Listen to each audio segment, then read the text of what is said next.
إنك أنت العليم الحكيم ولا حول ولا قوة إلا بالله العلي العظيم.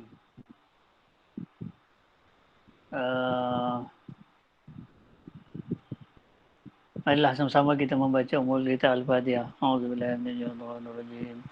Bismillahirrahmanirrahim. Alhamdulillah rabbil alamin. Ar-Rahmanir Rahim. Maliki yaumiddin. Iyyaka na'budu wa iyyaka nasta'in. Ihdinas siratal mustaqim. Siratal ladzina an'amta 'alaihim ghairil maghdubi 'alaihim waladdallin. Amin.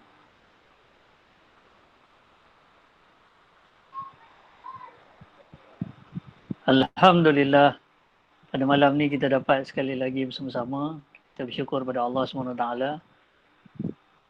Mudah-mudahan Allah Ta'ala menjadikan majlis kita pada malam ini sebagai amal soleh yang diterimanya, dan juga ilmu yang kita akan pelajari pada malam ini menjadi ilmu yang bermanfaat. Ya.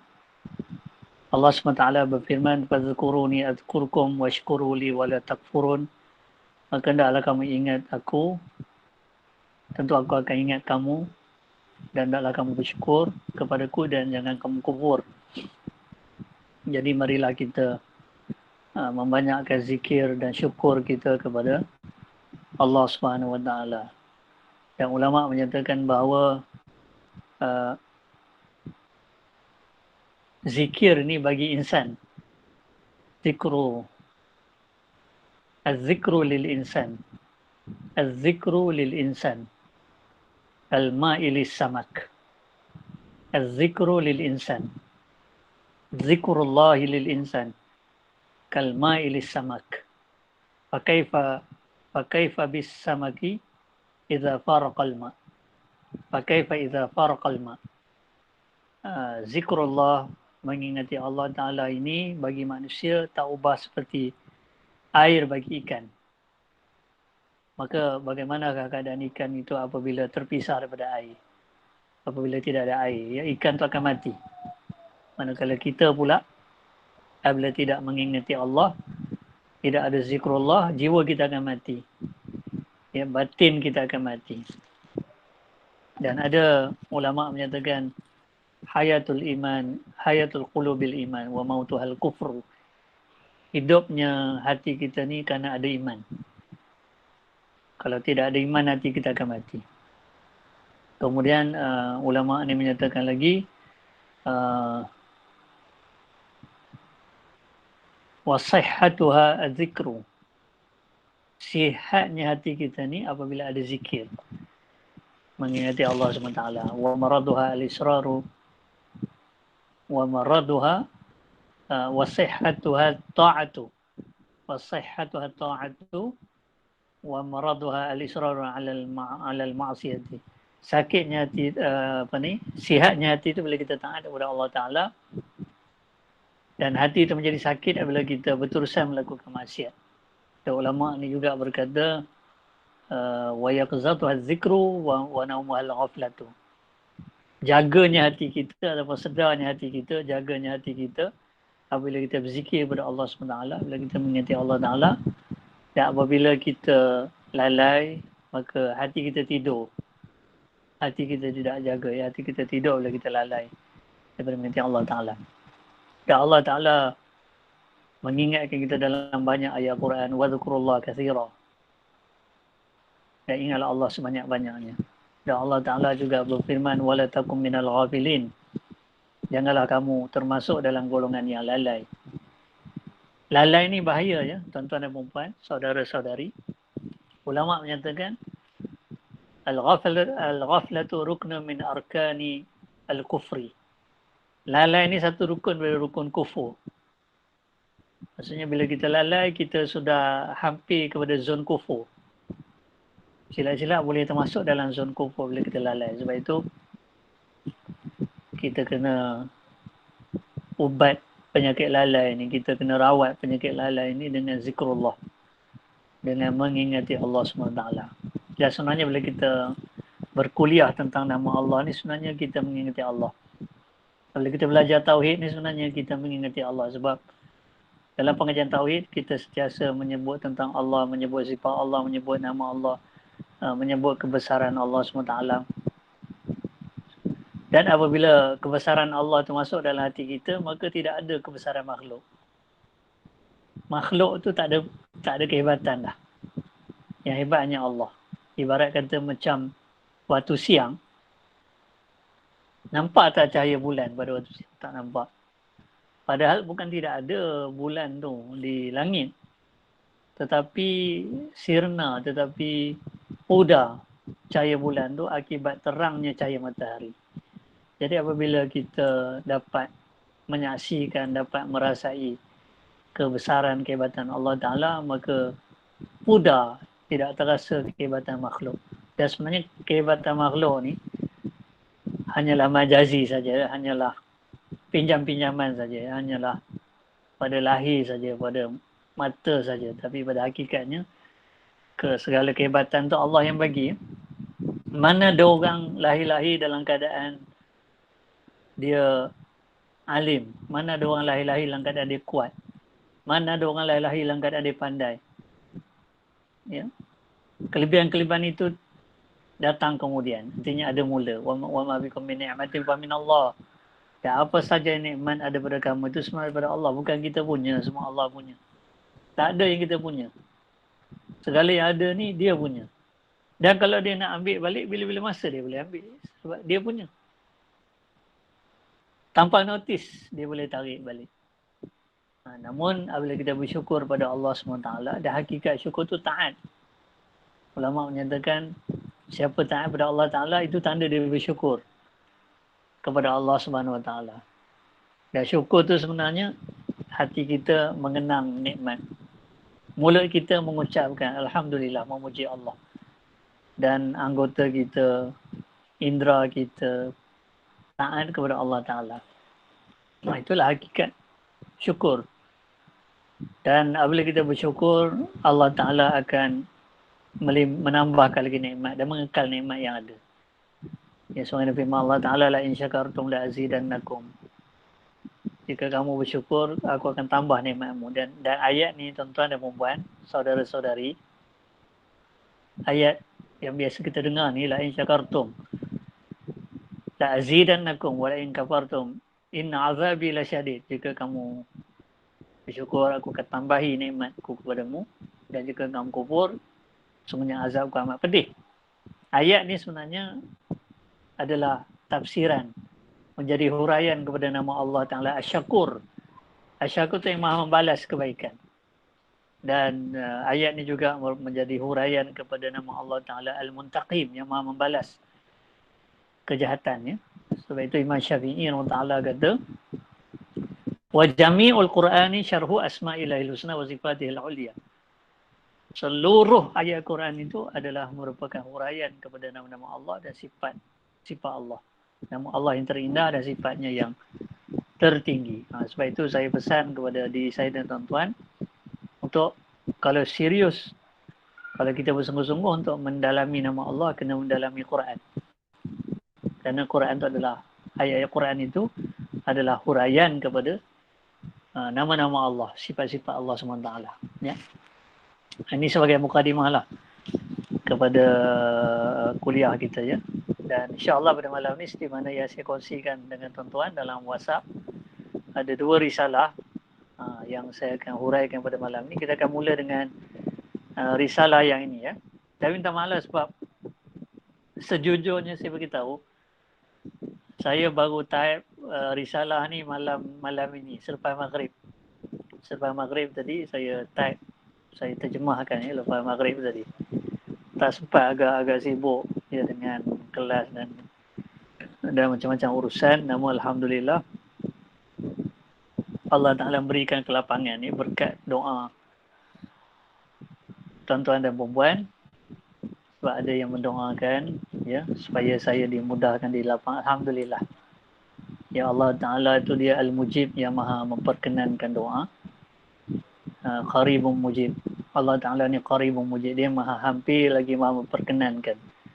Dia hampir ni maksudnya kita belum doa dia dah tahu dah. Jangan kita ingat Tuhan ni sebelum ni tak tahu apa kita nak. Bila kita berdoa baru Tuhan tahu. Tak.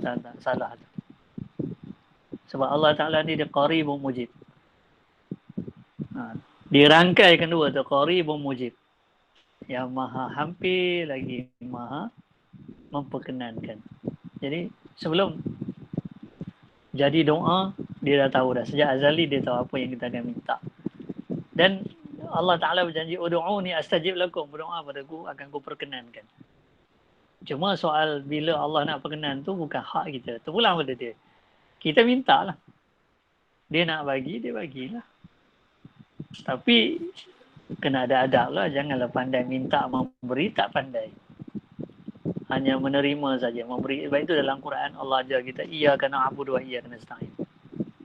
Bukan iyyaka nasta'in wa iyyaka na'budu, tak. Hanya engkau kami sembah dan hanya kepada engkau kami mohon pertolongan. Hanya engkau kami sembah tu yang kita beri. Yang kita tunaikan tanggungjawab kita kan. Manakala wa iyyaka nasta'in tu yang kita mohon kepada Allah Ta'ala. Allah nak bagi. Bukan mesti Allah nak bagi. Kalau dia tak nak bagi pun, tu hak dia. Dia nak bagi pun hak dia. Terpulang. Tapi dah dia berjanji, innallaha la yukhliful mi'ad. Allah tidak menyalahi janji. Cuma bila Allah nak bagi terpulang. Kadang-kadang di dunia tak dibaginya langsung. Tapi rupanya dia nak bagi di akhirat besok yang lebih baik. Kadang-kadang kita minta, kita tak dapat kita minta tu, tapi Tuhan bagi yang lain yang lebih baik. Sebab pada sangka kita, yang kita minta tu lah yang terbaik untuk kita. Rupanya tak. Tuhan bagi yang lain, yang terbaik untuk kita. Sebab Tuhan lebih tahu tentang kita daripada kita. Ya. Allah Ta'ala lebih tahu tentang kita daripada kita. Jangan kita anggap kita lebih tahu diri kita daripada Allah. Itu salah. Sebab Allah Ta'ala berfirman, وَلَقَدْ خَلَقْنَا الْإِنسَانِ وَنَعْلَمُ مَا تُوَسْوِسُ بِهِ نَفْسُهُ وَنَحْنُ أَقْرَبُ إِلَيْهِ مِنْ حَبْلِ الْوَرِيدِ. Ya. Allah Ta'ala telah ciptakan manusia dan Allah tahu apa yang ada dalam hati manusia ni, Allah tahu. Dan Allah lebih hampir kepada manusia daripada urat leher dia. Maksudnya apa? Allah tahu kita serba-serbi. Lebih daripada kita tahu tentang diri kita. Jadi sebab itu kadang-kadang ada yang kita minta, Allah bagi yang lain lebih baik. Ya. Dan ada kalanya Allah Ta'ala bagi segera apa yang kita minta. Ada kalanya Allah Ta'ala bagi kemudian. Ya. Allah Ta'ala bagi kemudian tu ada hikmah. Sebab kalau dia bagi cepat, minta terus dapat. Manusia ni kan bila dapat dia lupa lah. Bila dia tak dapat dia minta lagi, dia ingat, dia minta lagi. Tapi bila dia dapat, dia lupa. Sebab itu ada hikmah bila Tuhan kabulkan, perkenankan doa kita tu. Kemudian, bukan dia tak perkenan. Imam Syafi'i kata, doa-doa kita ni macam panah malam yang tepat. Itu bahasa perumpamaan yang Imam Syafi'i guna. Sihamul layl, Allahumma salli ala Sayyidina Muhammad. Ya Mu'id, Ya Mubdi'u, Ya Mu'id. Imam Syafi'i kata,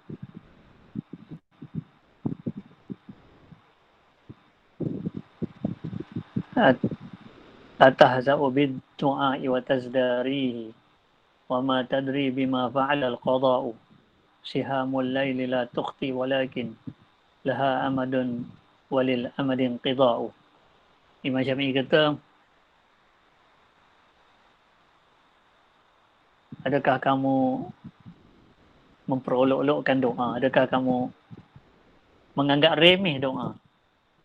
Jangan. Sebab kamu tak tahu sebenarnya apa yang Allah telah tentukan. Wa ma tadri bima fa'ala al-khata'u. Kita tak tahu. Dan tu kadang-kadang ada orang dia bercakap meremehkan doa. Dia kata, apa doa boleh buat? Apa doa boleh buat? Apa sembahyang hajat boleh buat? Sebenarnya di sebalik doa dan sembahyang hajat tu ada Allah. Di sebalik segala hajat tu ada Allah. Imam Tahawi rahimahullah dalam kitab Aqidah Tahawiyah berkata, wa yastajibu da'awat wa yaqdil hajat. Allah Ta'ala memperkenankan segala doa dan Allah Ta'ala menunaikan segala hajat. Ya. Jadi Imam Syafi'i kata, sihamul laili la tukhti walakin la amadun walil amadin qid. Doa yang kita mohon kepada Allah Ta'ala ni ibarat panah malam yang tepat. Dan untuk makluman tuan-tuan dan puan, Imam Syafi'i ini pemanah tepat. Banyak orang tak tahu. Banyak orang duk ingat Imam Syafi'i ini Tok Lebay. Macam Tok Lebay lah, maksudnya tak tahu hal-hal lain. Imam Syafi'i ini pemanah tepat. Imam Syafi'i dia juga pakar. Dia pakar dalam falak, ilmu falak, astronomi. Dalam ilmu perubatan. Imam Al-Baihaqi rahmatullah ada mengarang satu kitab Manaqib Al-Imam Syafi'i. Manaqib Imam Syafi'i ini macam istilah bahasa kita, biografi Imam Syafi'i. Jadi bila kita baca ataupun kita mengaji kitab ni, baru kita tahu Masya Allah, yang kata Imam Syafi'i ini dia bukan hanya alim Quran dan Sunnah, ilmu usul fiqh, ilmu fiqh, banyak kebolehan dia, yang kelebihan Allah kurnia pada Imam Syafi'i. Antaranya Imam Syafi'i ini pemanah tepat. Ya. Pemanah tepat. Kalau orang nembak tu panggil sharp shooter, Imam Syafi'i ini dia pemanah tepat. Professional archer. Pemanah profesional Imam Syafi'i. Saya ada seorang guru saya, ada salah dalam banyak-banyak guru saya, ada seorang guru saya, Syekh Muhammad Hasani Akli Al-Jazairi. Dia ni seorang yang mahir memanah, guru saya ni, orang Algeria asalnya. Ya, kebanyakan guru saya tak ada yang menguasai ilmu manah, tapi beliau lah salah seorang guru saya yang menguasai ilmu manah, Syekh Muhammad Hasani Akli Al-Jazairi. Jadi sebab itu Imam Syafi'i sebut, orang manah yang tahu, yang ada pengalaman ni. Saya pun tak ada pengalaman manah ni, tak ada. Saya tak ada ilmu manah. Ya. Jadi Imam Syafi'i kata doa ni macam panah malam yang tepat. Apa maksud panah malam yang tepat? Hebat tu tahu. Kita ni kalau panah waktu siang pun tak apa nak kena tersasar, asyik tersasar. Ini panah malam waktu gelap tu boleh kena tepat. Memang handal lah pemanah yang macam tu. Jadi Imam Syafi'i kata doa ni macam panah malam yang tepat. Maksudnya apa? Panah ni dia akan kena sasaran dia. Cuma dia nak kena sasaran tu dia ambil masa lah. Tambah kalau sasaran tu jauh kan, dia akan ambil masa untuk tiba. Tapi dia akan tiba. Sama macam doa kita. Doa kita ni lambat laun akan diperkenankan. Tunggu masa je. Tiba masanya akan perkenan. Jadi sebab itu janganlah kita meremehkan doa ya. Dan sebenarnya dalam Quran pun Allah Ta'ala sebut walillahil asma'ul husna fad'uhu biha. Allah punya nama-nama yang terindah, maka berdoalah, serulah dia dengan nama-nama tersebut. Sebab itu dalam kita berdoa ni, kita serulah nama-nama Allah SWT. Setidak-tidaknya bila kita lafaz Allahumma tu, di situ dah ada kita menyeru nama-nama Allah secara umum. Sebab bila sebut Allahumma ni saya dah hurai dalam kuliah terdahulu. Ulama kata man qala Allahumma faqad Allah bi jami' asma'ihi. Siapa menyebut Allahumma ni, dia sudah menyeru Allah dengan seluruh nama Allah. Sebab Allahumma tu ada dua. Allah dengan mim kan. Allahumma tu daripada Allah, lafaz Allah dengan lafaz mim. Jadi Allah tu nama zat. Mim tu dalam bahasa Arab disebut jamak. Alamat jamak, menunjukkan plural jamak. Maksudnya mim tu merujuk pada nama-nama Allah yang lain. Yang merujuk pada sifat Allah. Jadi Allahumma tu, kata Imam Hasan Basri, Allahumma majma'ud doa. Allahumma itu adalah intisari doa. Kalau orang mengerti, orang faham, maksud Allahumma tu di situ sangat mendalam. Di situ tersimpul. Di situ intisari kepada semua nama Allah. Tapi kita kena kajilah nama Allah tu satu persatu kan. Sebab itu ada ulama kata, saya dan tuan-tuan mungkin ada yang dah berumah tangga kan. Yang dah berumah tangga, kita kenal tak? Tahu tak nama isteri kita? Kenal tak sifat-sifat isteri kita? Ni yang suami lah. Kalau yang isteri, kenal tak nama suami? Tahu tak nama suami? Tahu tak sifat-sifat suami? Tahu kan? Kalau tak tahu, boleh tak kalau tak tahu? Tak payah tahulah nama suami, tak payah tahu nama isteri. Tak payah tahulah sifat suami, sifat isteri. Tak, kena tahu. Sebab apa kena tahu? Sebab ini pendamping hidup. Ini teman hidup. Mudah-mudahan sampai ke akhir hayat berdamping dengan kita. pentingnya isteri pada kita, pentingnya suami pada kita. Kita kena kenal dia. Ini Imam Al-Asbahani kata dalam kitab dia. Kalau begitu kita dengan isteri kita, dengan suami kita, takkan dengan Allah kita tak ambil tahu nama Allah, tak ambil tahu sifat Allah. Sedangkan kita memulakan Allah. 24 jam kita mulakan Allah. Sepanjang hayat kita mulakan Allah. Isteri kita tadi, suami tadi, kita patut kenal nama dia, kenal sifat dia. Takkan Allah Ta'ala kita, biarlah tak tahu pun tak apa. Tak ambil tahu nama Allah, sifat Allah. Nama Allah kita tahu berapa je. Ya? Yang kita hafal nama Allah apa. Sebab itu saya selalu sebut, dalam handphone kita ni, kita save begitu banyak nama kawan-kawan kita kan, dengan nombornya sekali dalam handphone kita. Maksudnya handphone ni tempat kita nak save nama-nama, nama isteri kita, nama anak kita, nama suami kita, nama adik-beradik kita, nama mak bapak kita, nama kawan-kawan kita, nama saudara mara kita. Dalam handphone ni, kalau buka senarai kontak tu kan ada beratus nama yang kita simpan. Nama Allah kita simpan kat mana? Di mana kita simpan nama Allah? Dalam handphone? Tak. Di mana kita simpan nama Allah? Betul, Muhammad Faizal. Yang mana satu Muhammad Faizal saya tak kenal, tapi saya kenal nama dia. Oh ni Faizal, ya. Oh yang selalu tanya ni, betul-betul. Hatilah tempat kita nak save nama Allah. Handphone tempat nak save nama-nama manusia. Nak save nama Allah ni hati kita. Sebab itu kita kena hafal. Bukan hafal je, kena hafal, kena sebut. Hati terkenal, mulut menyebut. Dan ulama kata man ahabba syai'an aktsara min zikrihi. Siapa mencintai sesuatu dia akan banyak menyebut. Itulah tanda cinta kan, selalu sebut. Dia akan keluar. Sampai satu tahap nanti latah pun keluar nama Allah. Sekarang ni tak latah keluar yang bukan-bukan. Yang carut-carut keluar kan. Orang cucuk kita punya pinggang keluar kata-kata yang tak elok. Sebab tak ada Allah dalam hati kita. Bila tak ada Allah dalam hati kita, dia tak keluar kat lidah. Kan? Jadi apa yang dalam hati kita, itu yang terpancar pada lidah. Peribahasa Arab kata, kullu ina'in bima fi yandah. Ni saya ada bekas ni. Tapi bekas saya sini tak ada kaitan dengan Tahun Baharu Cina, Chinese New Year, walaupun nampak merah ni. Tak ada, ni isteri saya beli kan, dah lama dah dia beli kan ni. Bekas ni kalau saya pergi mana-mana minum. Jadi kan, kalau saya tanya tuan-tuan dan puan, saudara-saudari yang beriman, yang dikasihi oleh Allah SWT, ada air apa dalam ni?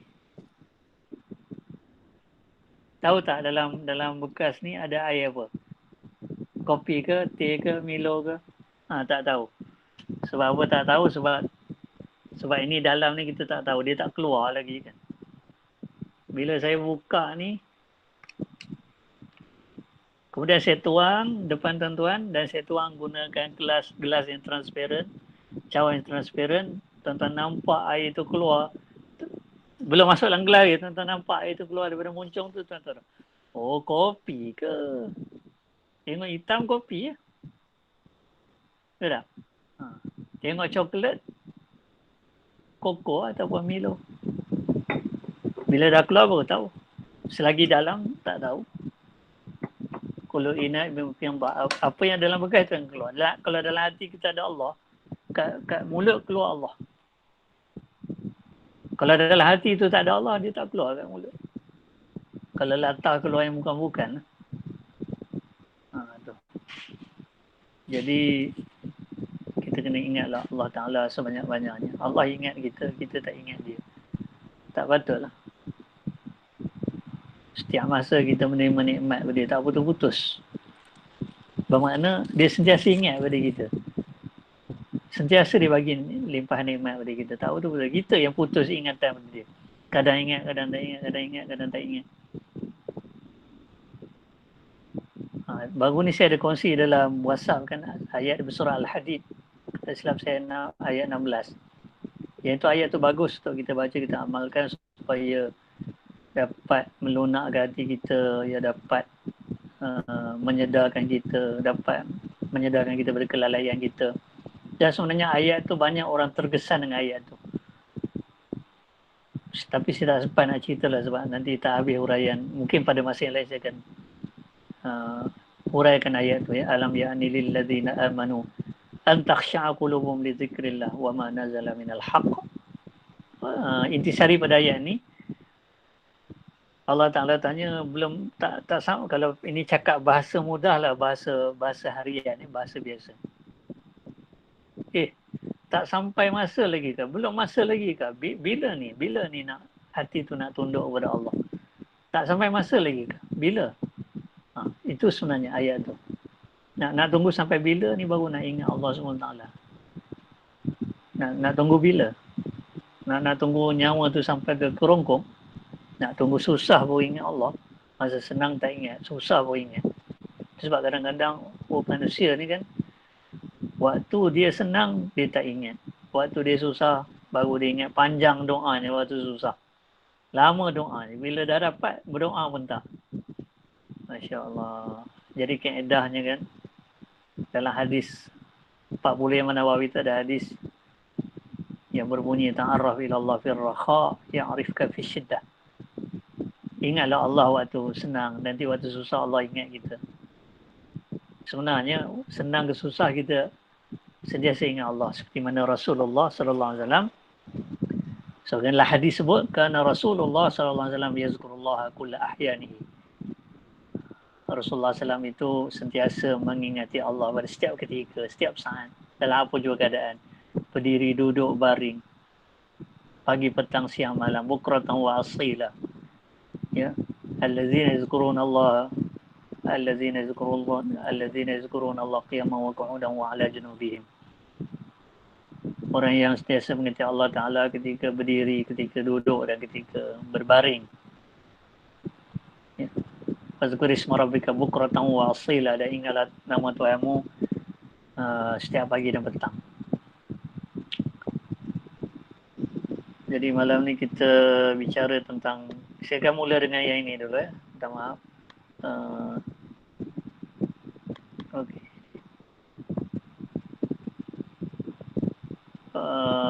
Boleh dengar suara saya jelas ya?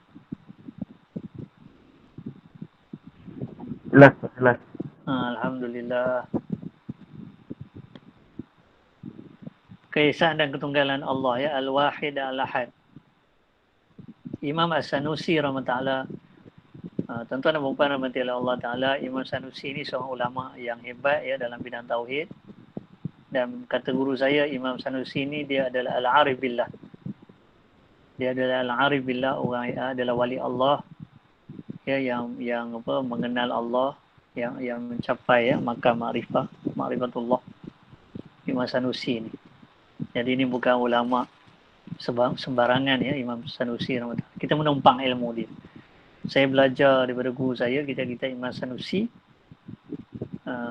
Jadi ilmu yang samalah saya berturunkan kepada tuan-tuan dan puan-puan ya.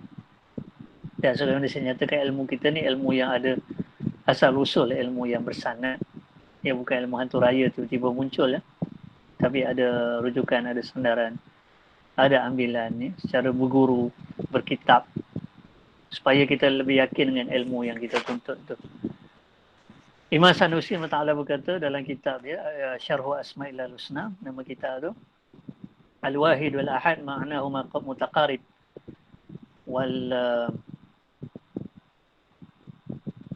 والواحد هو الذي لا يصح عليه التركيب ولا يقبل الانقسام ويتعالى عن النظير وصفات الأجرام فهذا العبد منهما إبراد الظاهر وباطن لمولاه ولا يذكر ولا يتحرك ولا يسكن ولا يتصرف عموما بقصد سواه. Al-Wahid dan Al-Ahad, sebenarnya dua-dua nama ni ada dalam Quran ya. Dua-dua nama ni ada, contohnya dalam Quran, wa ilahukum ilah wahid,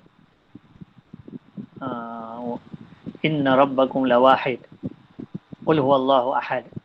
Dan ada juga yang dalam bentuk lafaz alif lam. Misalnya wahwal wahidil qahhar. Lillahil wahidil qahhar. Jadi ini antara nama Allah Ta'ala yang ada dalam Quran ni. Jadi Imam Sanusi kata ma'nahu mutaqarib. Makna kedua-dua nama ni adalah hampir.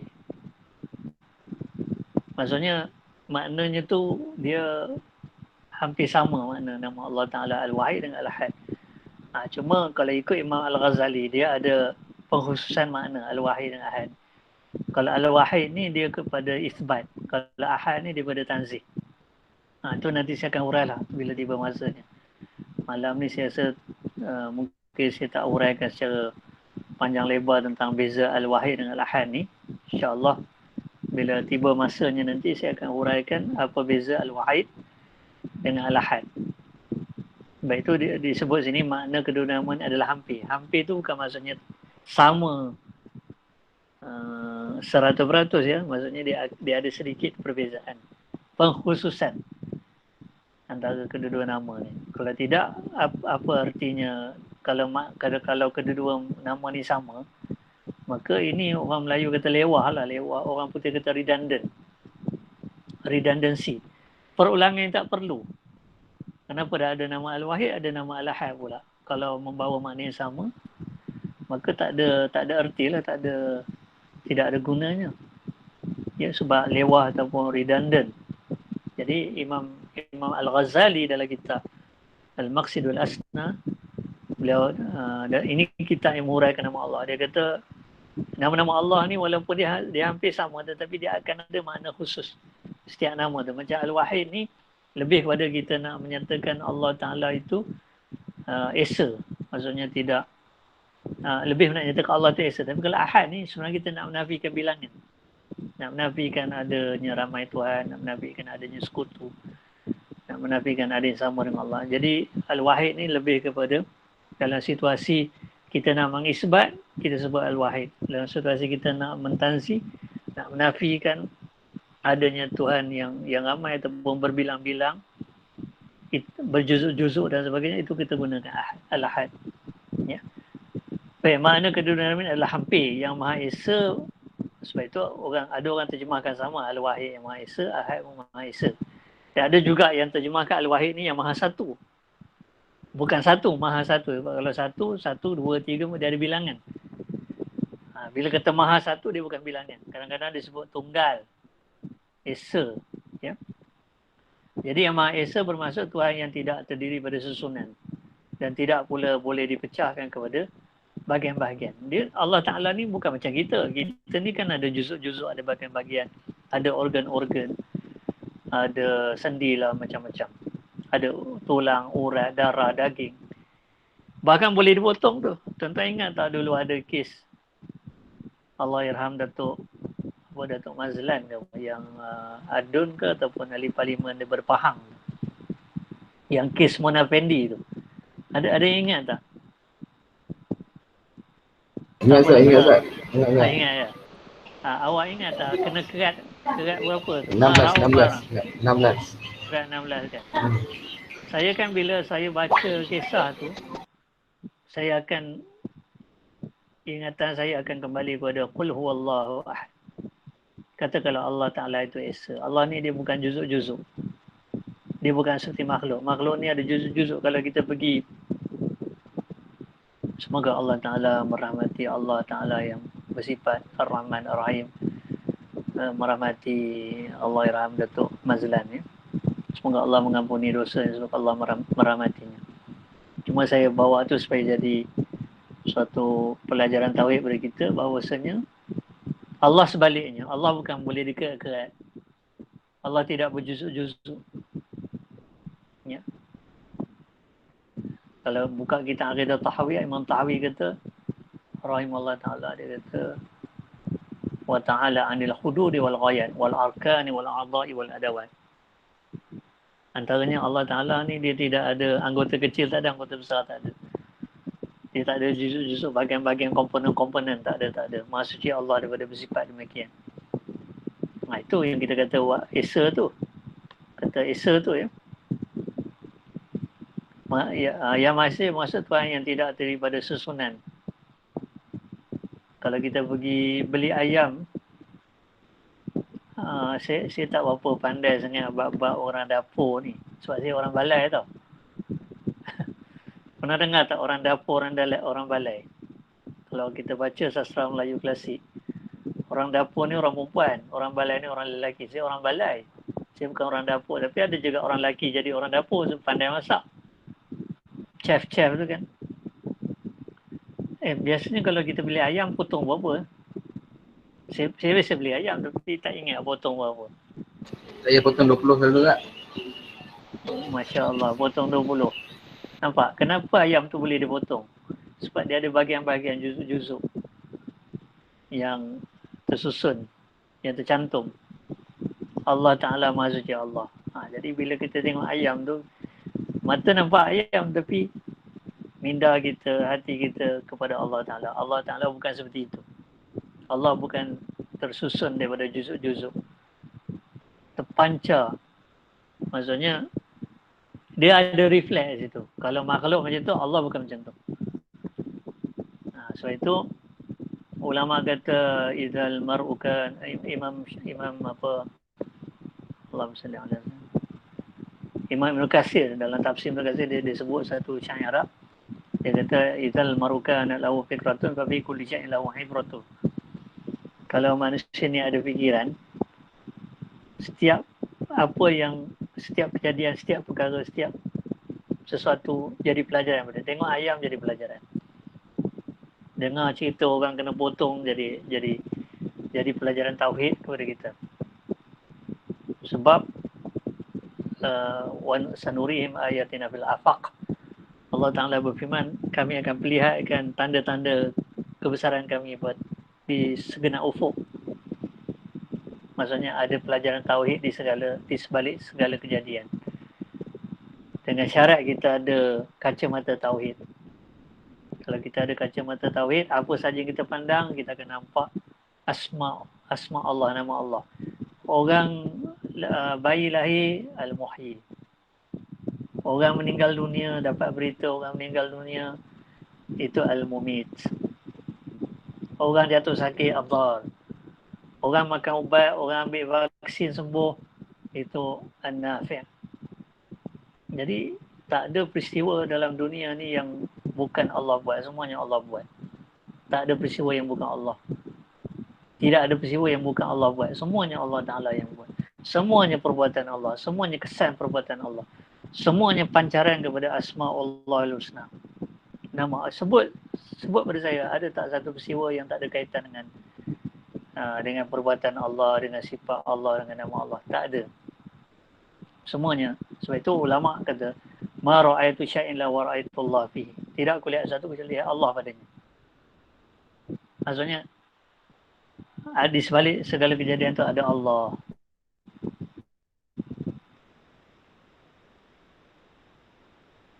Ada Allah. Baik, kita sambung lagi.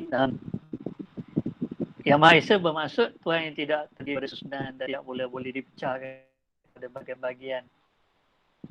Tidak mempunyai yang serupa atau seirah dengan. Kalau masih ingat lagi, serupa ni 100% sama. Kalau seirah ni sama sebahagian lah. Tak sama keseluruhan, sama sebahagian. Tapi kalau kita baca kitab Tauhid dalam bahasa Arab, dia ada lagi istilah yang lagi detail. Ya. Antaranya istilah masil. Saya dah terang dalam kuliah terdahulu kan, masil tu sama 100%. Itu masil. Maksudnya al-musawa min kullil wujuh. Sama dari segala sudut. Itu masil. Kalau syabih ni al-musawa fi aksaril wujuh. Sama pada kebanyakan sudut. Bukan semua sudut, tapi pada kebanyakan sudut sama. Kalau nazir itu al-musawah walau fi wajhin wahidin. Walau kana fi wajhin wahidin.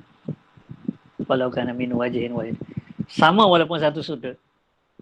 Jadi tak ada yang sama semua sudut, tak ada yang sama sebahagian besar sudut, tak ada yang sama walau satu sudut pun tak ada. Sebab itu Allah nafikan dengan walam yakul lahu kufuwan ahad. Tak ada yang sebanding, yang setanding, yang serupa, yang seiras, yang setara dengan Allah SWT. Dan tidak punya sifat-sifat jirim. Sifat-sifat jirim ni sifat yang ada pada makhluk. Tuan-tuan dan perempuan pakai baju saiz apa? Tak payah jawab lah. Saya bukan nak tuan-tuan jawab, tapi nak ajak berfikir kan. Kan ada saiz kan. Macam saya ni, apa saya nak maklum? Mengaku dah, saya penyakan baju saya saiz S. Sebab saya ni saiz kecil. Jisim yang kecil saya ni, jirim yang kecil ni. Saya ingat syair Sayyidina Ali. Sayyidina Ali kata apa? Sayyidina Ali karamallahu wajah kata, dia kata, Allahumma salli ala Sayyidina Muhammad. وتزعم أنك جرم صغير وفيك أنت والعلم الأكبر.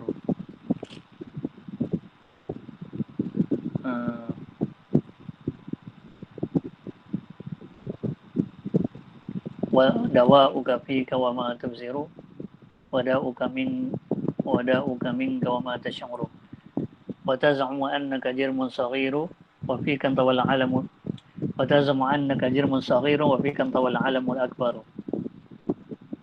Kata Sayyidina Ali karamallahu wajah, penawar daripada dirimu tapi kamu tak nampak, dan penyakit pada dirimu tapi kamu tak sedar. Kamu mendakwa dirimu adalah jirim yang kecil. Ialah saiz manusia kan kecil kalau banding dengan seladang, dengan gajah, dengan ikan paus kan. Apatah lagi dengan gunung ganang, langit. Antum asyadu khalqan amis sama. Adakah kamu yang lebih hebat ciptanya ataupun langit? Kita ni makhluk yang kecil. Jadi Sayyidina Ali kata, kamu mendakwa kamu makhluk yang kecil, jirim yang kecil, sedangkan pada dirimu tak ada terbentang alam yang besar. Nanti insyaAllah bila sampai masa nanti saya akan urai apa maksud pada diri kita ni terbentang alam yang besar. Ya insyaAllah. Malam ni mungkin tak sesuai lah saya nak uraikan panjang lebar. Okey, kembali kepada ni tadi. Allah Ta'ala ni, kita ni sebenarnya tuan-tuan ada saiz S, M, L, XL. Sebab kita ni adalah jirim. Kita ni juga jisim, kita ni juga jirim. Bila kata jirim ni maksudnya kita ni ada saiz, ada tubuh. Dan tubuh kita ni sebenarnya mengambil ruang. Saya nak tanya tuan-tuan, dalam sebuah kereta berapa orang muat masuk?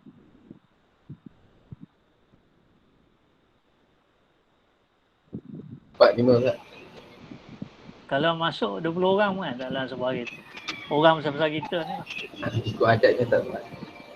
Kenapa tak muat? Adat kita berjirim memenuhi ruang. Betul. Itu jawapannya. Sebab kita ni ada jirim. Kita ni berjirim ni. Kita ni jirim. Jirim ni sesuatu yang mengambil ruang. Sebab itu kereta tu tak muat. Kenapa jalan di lebuh raya berlaku kesesakan, berlaku traffic jam? Sebab itu semua jirim. Kereta-kereta ni semua jirim. Kalau ditutup daripada 3 lorong, tiba-tiba 1 lorong je, memang jam teruk lah. Kerana bila jirim, dia akan ambil ruang. Kalau ruang tu dah masuk, kereta lain dah ambil ruang tu, kereta lain tak boleh masuk. Kena tunggu kereta tu lepas, baru kereta lain boleh masuk. Tapi Allah bukan jirim. Allah tak mengambil ruang macam kita. Allah ni bukan jirim, bukan tubuh macam kita ni. Sebab itu jangan sekali-kali membayangkan Allah tu memenuhi di ruang langit. Rosak akidah kita. Kalau kita memahami, kita menganggap macam Tuhan tu penuh di langit tu dengan Tuhan. Tuhan mengambil ruang di langit. Itu akidah yang kufur. Akidah yang mengatakan Tuhan tu mengambil ruang. Tuhan tu ada tubuh. Tuhan tu berpihak. Tuhan tu bertempat. Itu semua akidah yang kufur. Kerana prinsip Ahlussunnah wal Jamaah, laisa kamitslihi, Allah tak sama dengan makhluk. Allah bukan berjirim macam kita. Ya. Habis tu Allah macam mana? Allah Ta'ala sebagaimana yang disifatkan lah. Seperti Imam Syafi'i Ta'ala kata, amantu billahi wa bima ja'a anillahi ala muradillahi wa amantu bima ja'a an rasulillahi sallallahu alaihi wasallam amantu bi Rasulillah wa bima jaa an Rasulillah ala muradi Rasulillah. Aku beriman dengan Allah dan aku beriman dengan apa yang datang daripada Allah sebagaimana yang Allah Taala kehendaki. Aku beriman dengan Rasulullah sallallahu alaihi wasallam dan aku beriman dengan apa yang dibawa oleh Rasulullah sallallahu alaihi wasallam sebagaimana yang baginda kehendaki, yang baginda maksud. Jadi kita sebenarnya sebenarnya saya dah bahas dalam kuliah terdahulu, kita tak tahu hakikat zat Allah Taala tu. Kita hanya tahu sifat-sifat dia sebagaimana yang diberitahu dalam Quran. Kerana Allah menyatakan wala yuhituna bi ilma. Si mana yang kita bahas minggu lepas kan, Muhammad Faizal tanya tu. Adakah di akhirat pun kita tak akan dapat mengenal hakikat zat Allah? Ya. Bukan kata di dunia, sampai akhirat kita tak akan dapat mengetahui hakikat zat Allah. Memang manusia dapat melihat Allah di akhirat, tapi bukan melihat sepenuh dan seluruhnya. Sebagaimana kita boleh lihat botol ni seluruh dan sepenuhnya. Tak. Di dunia tak dapat melihat Allah, tapi di akhirat dapat melihat Allah Ta'ala. Tapi bukan melihat tu dengan maksud meliputi. Bukan maksudnya kenal tu dengan maksud meliputi, itu tidak. Kerana Allah dah nyatakan wala yuhituna bi ilma. Dan Imam Tahawi Ta'ala kata dalam kitab Aqdah Taib wa qad a'jaza 'anil ihatati khalqah. Allah jadikan makhluk ni tak dapat meliputi hakikat Allah SWT. Lemah, kita ni lemah. Saya dah sebut dalam kuliah terdahulu, yang terbatas tak mungkin akan dapat mengenal yang tidak terbatas sepenuh dan seluruh. Kita kan terbatas, Allah tu tidak terbatas. Kalau Allah tu boleh diketahui sepenuh dan seluruhnya, maka tak hebatlah. Sama macam kita. Boleh kenal seluruh. Kalau kita tengok orang tu boleh tahu, boleh tengok keliling dia kan. Boleh tengok keliling atas bawah boleh. Allah Ta'ala bukan seperti itu ya. Sebab itu Allah Ta'ala ni nantilah kita akan belajar lagi nama-nama Allah. Antaranya nama Al-Kabir, Al-Azim tu sebenarnya menggambarkan, itu sebenarnya menunjukkan Allah tu tak mungkin dapat kita kenali sepenuh dan seluruhnya. Kita hanya mengenali sifat-sifat sebahagian daripada sifat-sifat kebesaran. Dalam satu syair Arab, dalam kitab Tauhid Arab, dia sebut kullama tartaqi ilaihi biwahmin min jalalin wa qudratin wa sana'i falladhi abda'al bariyata a'la minhu subhana mubdi'il asya'i. Maksudnya setiap kali terbayang di fikiran kita tentang kekuasaan Allah, kullama tartaqi ilaihi biwahmin min jalal, tentang kehebatan Allah Ta'ala, min jalali wa qudrati, kekuasaan Allah Ta'ala, wa sanai, kepujian Allah Ta'ala. Sebenarnya Allah lebih hebat daripada itu. Takkan Allah tu hebatnya setakat yang kita boleh bayang. Kan apa yang kita bayang tu kan terbatas. Jadi kalau kita anggapkan Allah tu setakat yang kita terbayang, itulah hebatnya Allah. Setakat yang kita faham, setakat yang kita sangka, itulah Allah hebat. Maknanya tak hebat lah. Sebab masih terbatas setakat yang kita faham. Allah tu lebih hebat daripada yang kita faham sebenarnya. Boleh faham kot ya uraian saya ni ya? Manusia dapat menghayati kedudukan nama Allah ini dengan memperuntukkan dan menghalakan jiwa dan raganya hanya kepada Tuhannya saja. Jadi dalam hati kita, bila cara kita menghayati nama Allah Al-Wahid dan Al-Ahad ni, dan tuan-tuan jangan lupa ya, antara zikir Sayyidina Bilal bin Rabah waktu dia disiksa ialah Ahadun Ahad. Ada setengah riwayat kata Allah, Allah, Allah. Setengah riwayat kata Ahadun Ahad, Ahadun Ahad. Jadi Sayyidina Bilal tu bila disebut Ahadun Ahad tu bukan kat mulut je ya. Kita kalau sebut nama Allah ni kadang-kadang kat mulut je. Dia tak jadi darah daging, dia tak meresap, dia tak terserap, tak beri kesan pada hati kita. Kadang-kadang kita lafaz nama Allah tu dekat bibir saja, bukan keluar dari hati. Dia kalau nama Allah tu keluar dari hati, dia punya kesan tu lain.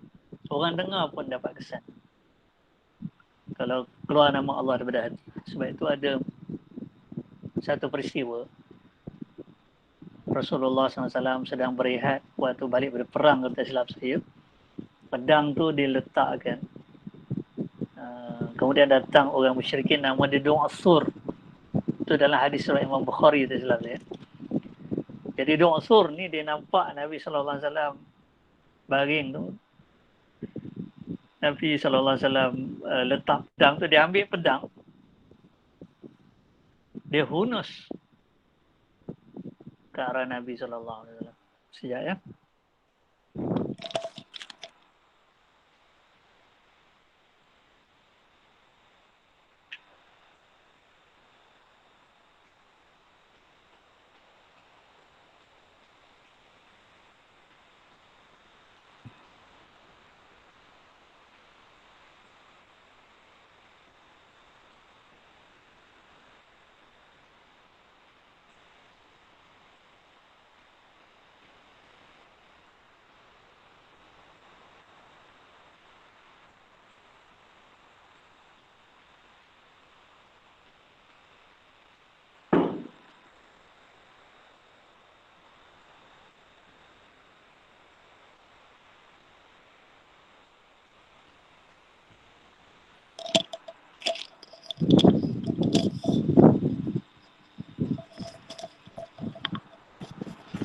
Cuba tuan-tuan bayangkan ya.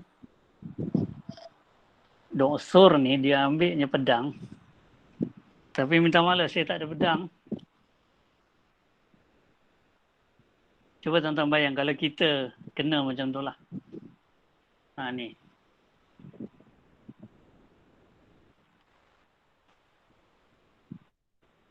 Bayangkan kalau pedang ataupun senjata tajam dihunus pada kita, diletak pada kita macam ni.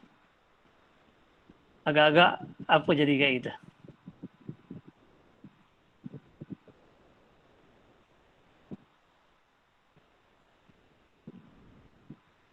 Ni, senjata tajam dah ada kat kita ni. Ada penyenayang hunus kan? Minta maaf sebut yang mungkin terkencing ke.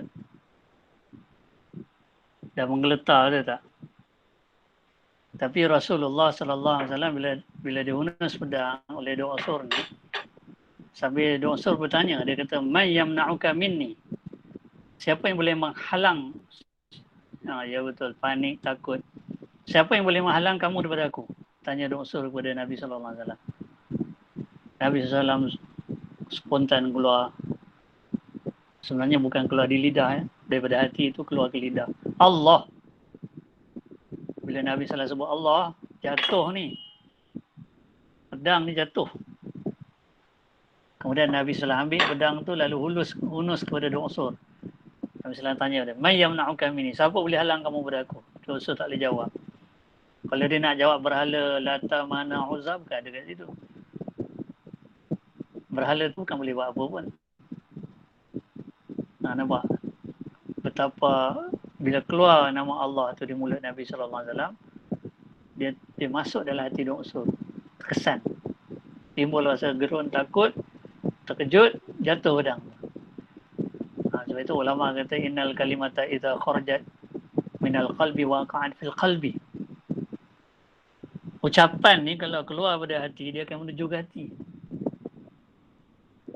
Wa innal kalimata idza kharajat minal lisani lam tatajawazil adhan. Lam tujawizil adhan.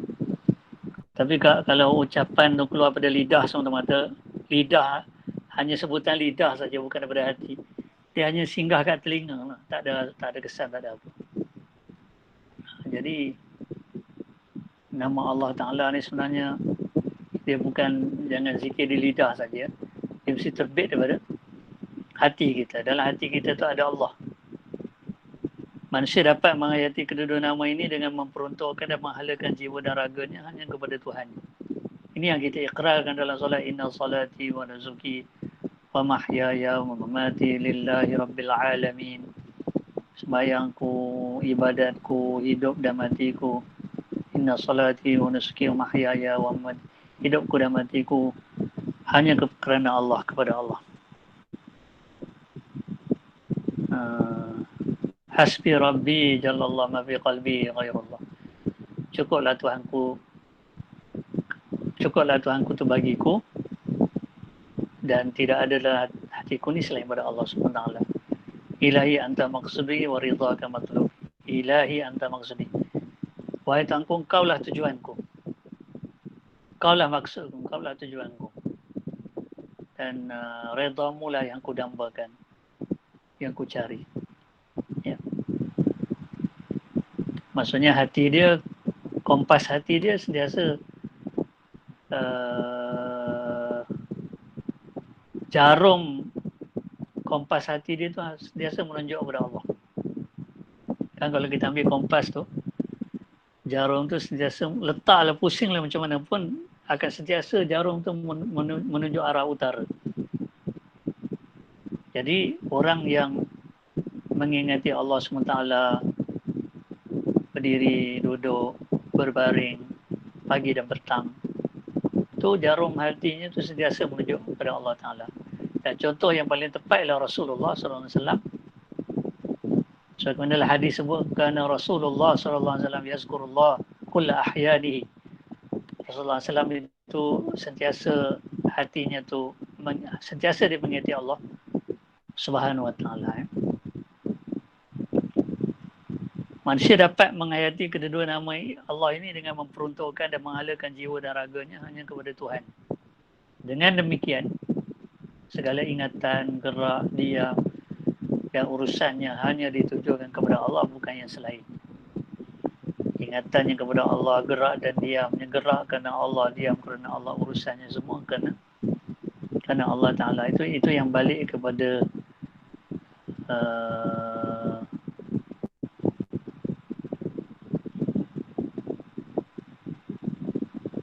yang dikatakan apa tu, ikhlas itu. Ikhlas tu dia tak bercabang kan. Nanti kita akan bicara tentang persoalan riya sebagai syirik, satu bentuk syirik riya tu. Raja Ali Haji dalam Guridan 12 kata, dalam Syair Nasihat dia kata, kerja kebajikan janganlah malas, zahir dan batin janganlah culas, jernihkan hati hendaklah ikhlas seperti air di dalam gelas. Baik, seterusnya Imam Sanusi rahimahullah berkata, wal wahdaniyatu ailasan. Ini dalam kitab Ummul Barahin. Wal wahdaniyatu ailasan yalau fi dzati wala fi sifati wala fi af'alihi. Ya, Allah SWT punya sifat keesaan, iaitu tiada yang kedua baginya pada zat, sifat dan perbuatannya. Maksudnya tidak ada zat yang menyerupai zat Allah SWT, dan tidak ada, dan zat Allah sendiri bukanlah bersusun-susun daripada komponen-komponen, juzuk-juzuk, bahagian-bahagian. Tidak. Esa pada zat. Demikian juga tidak ada yang lain mempunyai sifat seperti sifat Allah. Sifat mendengar. Adakah sifat mendengar kita dengan sifat mendengar Allah sama? Tak sama. Tidak ada yang lain pada Allah Ta'ala yang sifatnya seperti sifat Allah. Dan yang keduanya, Allah Ta'ala ni dia sifatnya tu pun, katakan Allah Ta'ala mencipta alam, mencipta langit, mencipta manusia, mencipta binatang dengan kudratnya yang satu, dengan iradatnya yang satu. Bukan maksudnya Allah tak ada dua iradat, dua kudrat. Tidak. Dengan iradat yang satu itulah Allah mengendaki segala-gala. Dengan kudrat yang satu itulah Allah Ta'ala menjadikan, menguasai, menjadikan, mencipta segala-galanya. Kemudian perbuatan, esa pada perbuatan ni tidak ada perbuatan yang lain seperti perbuatan Allah. Kita buat itu hakikatnya bukan, sebenarnya perbuatan-perbuatan ni Allah jadikan. Sebenarnya firman Allah Ta'ala, wallahu khalaqakum wa ma ta'malun. Dan Allah menjadikan kamu dan menjadikan perbuatan kamu. Perbuatan kita pun Allah jadikan. Selalu saya sebut contoh. Ini kata guru saya. Guru saya Syekh Muhammad Hasani bin Aqli Al-Jazairi. Guru pada dia. Dia kata contohnya kalau kita angkat tangan kan. Kita genggam tangan, kita lepas tangan, kita angkat, kita menulis, kita menyuap. Sebenarnya kita ke yang menggerakkan tangan kita ni? Kan bila nak bergerak tangan ni, ada melibatkan otot, saraf-saraf apa semua, sel-sel. Kita kan yang menggerakkan otot, sel saraf tu. Kita kan yang menggerakkan. Kita kan yang menjadikan dia berfungsi. Tak. Memang kita rasa macam kita yang menggerakkan tangan kita. Kita berasa.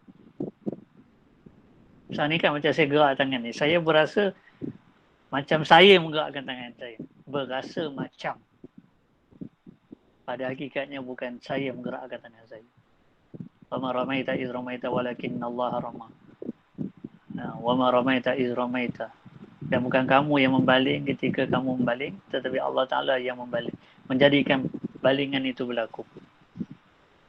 Itu hakikat. Pada zahirnya, manusia itu menggerakkan tangan. Dan dia berasa macam dia menggerakkan tangan. Tapi pada hakikatnya bukan. Yang menggerakkan itu, hakikatnya Allah Ta'ala. La tataharraku zarratun illa biiznillah. Kata ulama, tidak ada satu zarah, walaupun satu zarah, walaupun satu habuk, dia tak akan bergerak kecuali dengan izin Allah. Kecuali dengan kehendak dan kuasa Allah SWT. Itulah hakikatnya. Cuma kita ni berasa macam kita menggerakkan tangan. Hakikatnya Allah Ta'ala yang menggerak. Sebab dia akan melibatkan banyak tu. Sel-sel apa semua, saraf, otot-otot. Kita tak ada campur tangan. Kita hanya berasa saja. Kita berasa macam kita yang menggerakkan. Berasa. Berasa menggerakkan tu bukan menggerakkan. Bukan kita menggerakkan. Kita berasa kita yang menggerakkan. Tu kata guru pada guru saya. Jadi tidak ada perbuatan yang lain seperti perbuatan Allah. Bila kita ambil pisau, kita memotong, yang menjadikan gerakan itu dan yang menjadikan terpotongnya daging itu adalah Allah SWT yang menjadikan. Baik itu Imam Tahawi rahimahullah ta'ala kata dalam kitab Aqidah Tahawiyah, wa af'alul ibadi hiya khalqullahi wa kasbun minal ibad. Dan perbuatan-perbuatan manusia ni Allah yang jadikan.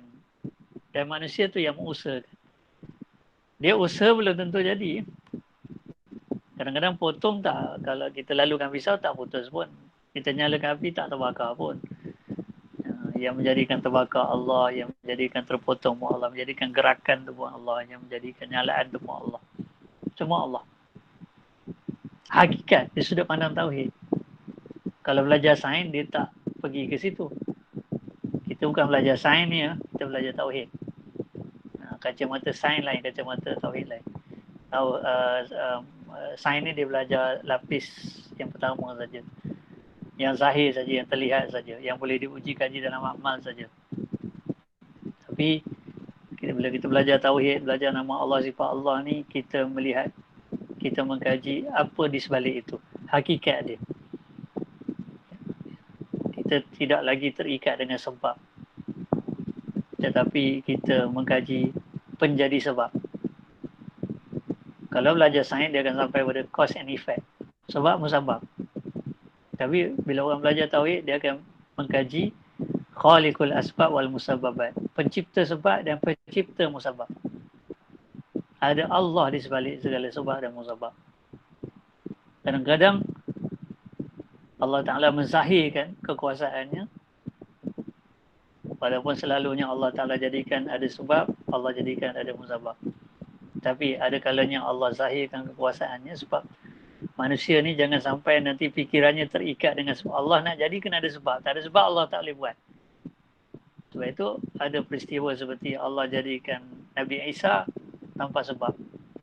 Sebab apa anak boleh ada? Sebab ada ayah. Kalau ada ibu je tak ada ayah, macam mana boleh jadi anak? Allah jadikan tak ada sebab, tapi ada musabab. Lahir Nabi Isa. Tak ada sebab, tak ada ayah. Allah Ta'ala jadikan ada kalanya, ada sebab, Allah jadikan sebab, tapi Allah tak jadikan musabab. Contohnya Nabi Ibrahim AS, dia lalukan pisau pada leher Nabi Ibrahim, Nabi Ismail AS. Dia lalukan pisau tu kan, itu sebab untuk putus tu. Sebab tu ada. Tapi tak putus, musabab tak ada, Allah tak jadikan musabab. Jadi kita pun dapat pelajaran, maknanya Allah tak bergantung pada sebab ni. Tak ada sebab Allah boleh buat. Adakah mustahil kenyang tanpa makan? Tak. biasanya kita makan baru kenyang kan. Tapi kalau Allah nak bagi kenyang tanpa makan, sebab ada wali-wali Allah yang tak makan dalam tempoh yang lama tapi tak mati. Kita kalau tak makan ni berapa hari boleh tahan?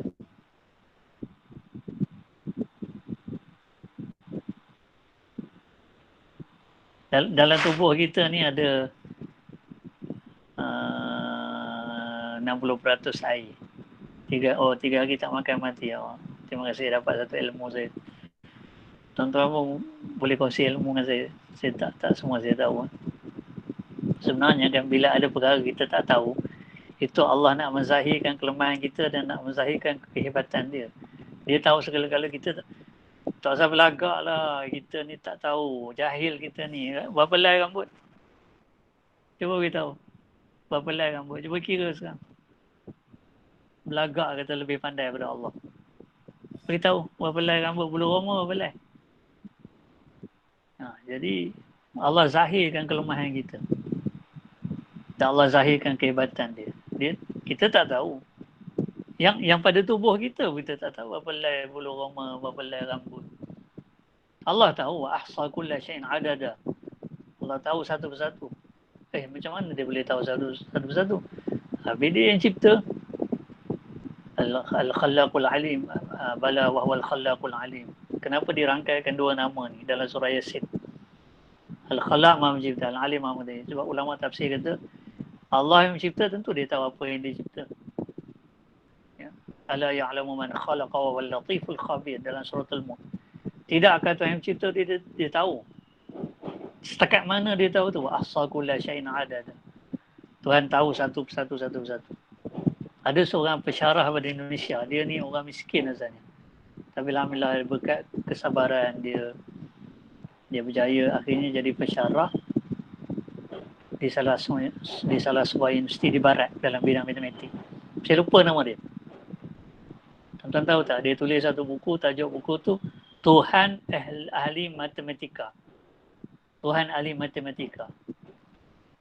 Kita ingat hebat dah. Belajar matematik tambahan, belajar perakaunan. Tapi semua tu dengan jalan mengira membilang. Allah Ta'ala bukan dengan jalan mengira membilang. Dia tahu satu persatu bukan dengan jalan mengira dan membilang. Hebat lah. Bahkan segala ilmu matematik ni dia datang pada dia. Saya pun dah sebut dalam kuliah terdahulu, Ibn Sina tu, dia pernah buntu nak selesai masalah matematik. Dia buat apa? Dia semayang, dia ambil wudu, dia semayang 2 rakaat, dia berdoa kepada Allah Ta'ala supaya Allah tunjukkan. Akhirnya Allah tunjukkan jalan penyelesaian masalah matematik yang sukar. Kerana Allah Ta'ala Fattahul Alim, yang maha membuka lagi maha mengetahui. Kembali pada dia. Imam Sanusi rahmatullah berkata, wa kadza yastahilu alaihi ta'ala an la yakuna wahidan wa yakuna murakkaban fi dhatihi aw yakuna lahu mumazilun fi dhatihi aw sifatihi aw yakuna ma'ahu fil wujudi mu'assirun fi fi'li min al-af'al. Dan juga mustahil untuk Allah tidak bersifat esa. Mustahil Allah itu tidak esa. Seperti tersusun zatnya daripada komponen-komponen, juzuk-juzuk, bahagian-bahagian. Terdapat yang menyerupainya pun mustahil juga. Mustahil terdapat yang menyerupai Allah dari segi zat dan sifat. Saya dah huraikan tadi. Itu kalau tuan-tuan dan puan belajar pengajian tauhid sifat 20, dia ada perbahasan tentang kam. Tentang kam yang 5 tu, kam munfasil, kam mutasil pada zat, kam munfasil dan kam mutasil pada sifat, dan juga kam munfasil pada perbuatan. Pada perbuatan Allah SWT. Itu ternafi ya, dengan apa isbat. Kita isbatkan sifat wahdaniyat, esanya Allah Ta'ala ni ternafi segala kam tadi. Maksudnya berbilang-bilang tu tersusun tu ternafi. Allah bukan begitu. Allah tidak berbilang-bilang. Dan tidak ada yang seperti dia pada zat dan sifatnya dan perbuatan. Atau terdapat sesuatu bersamanya dalam kewujudan ini memberi kesan pada mana-mana perbuatan. Ya, tok bomoh tak menyembuhkan. Tangkal azimat tak menyembuhkan. Masya Allah tuan-tuan, ini pengalaman lah. Ini kita nak masuk bab yang kedua ni tentang syirik. Saya akan lanjutkan.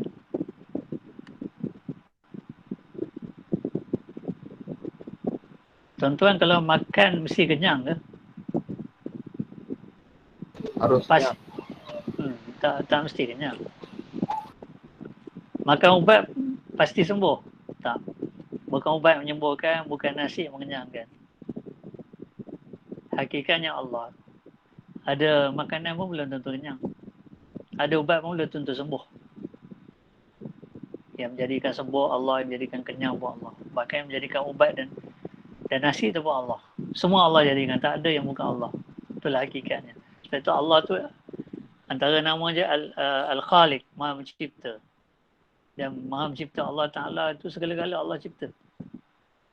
Sebab, musabab, semua Allah cipta. Itu yang kata sains tadi dia terhenti dekat cause and effect, sebab musabab. Tapi bila kita belajar tauhid, kita tak berhenti dekat sebab musabab. Kita akan pergi kepada pencipta sebab dan pencipta musabab. Sebab segala sebab, itulah Allah. Musabbibul asbab, itulah Allah SWT. Khaliqul asbab wal musabbabat, itulah Allah SWT. Sebab itu sebenarnya, kata ahli falsafah, ujung-ujung pengetahuan itu adalah pangkal keyakinan. Sebab itu, dia tak boleh berhenti dekat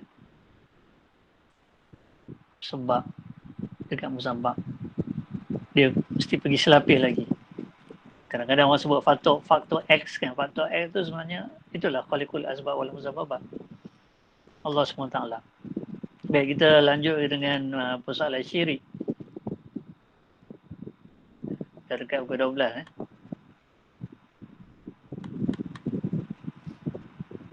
Malam dan siang pun ini tajuk lain pula keluar. Masya Allah. Malam dan siang pun Allah Ta'ala yang jadikan.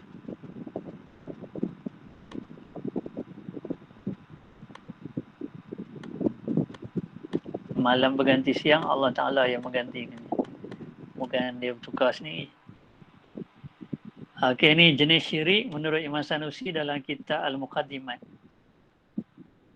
Imam Sanusi Ta'ala berkata, ini dalam kitab Al-Muqaddimat ni. Imam Sanusi ni dia banyak kitab tauhid yang dia karang. Ini salah satu kitab dia selain daripada Ummul Barahin, Syarah Asma Allah Husna. Dan ada lagi lah kitab-kitab dia, ada banyak.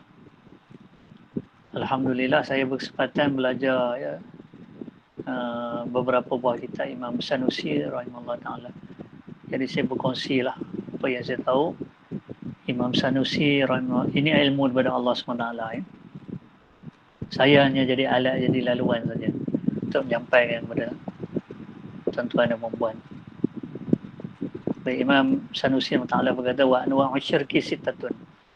Syirku istiqlalin wa ithbatu ilahaini mustaqillaini ka syirkil majus wa syirku taba'id wa tarkibul ilah min alihatin ka syirkin nasara wa syirku taqrib wa ibadatu ghairillahi ta'ala liqarriba ila Allahi zulfa ka syirki mutaqaddimil jahiliyah wa syirku taqlid wa ibadatu ghairillahi ta'ala taba'an lil ghairi ka syirki mutaakhiril jahiliyah wa syirkul asbab wa isnadu ta'thiri lil asbabil adiyah ka syirkil falasifati wat tabai'iyyin wa man tabi'ahum ala zalik wa syirkul aghrad wa wal amalu li ghairillahi ta'ala wa hukmul arba'atil awwal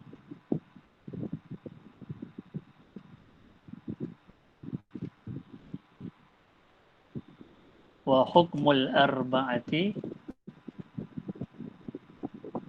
ya.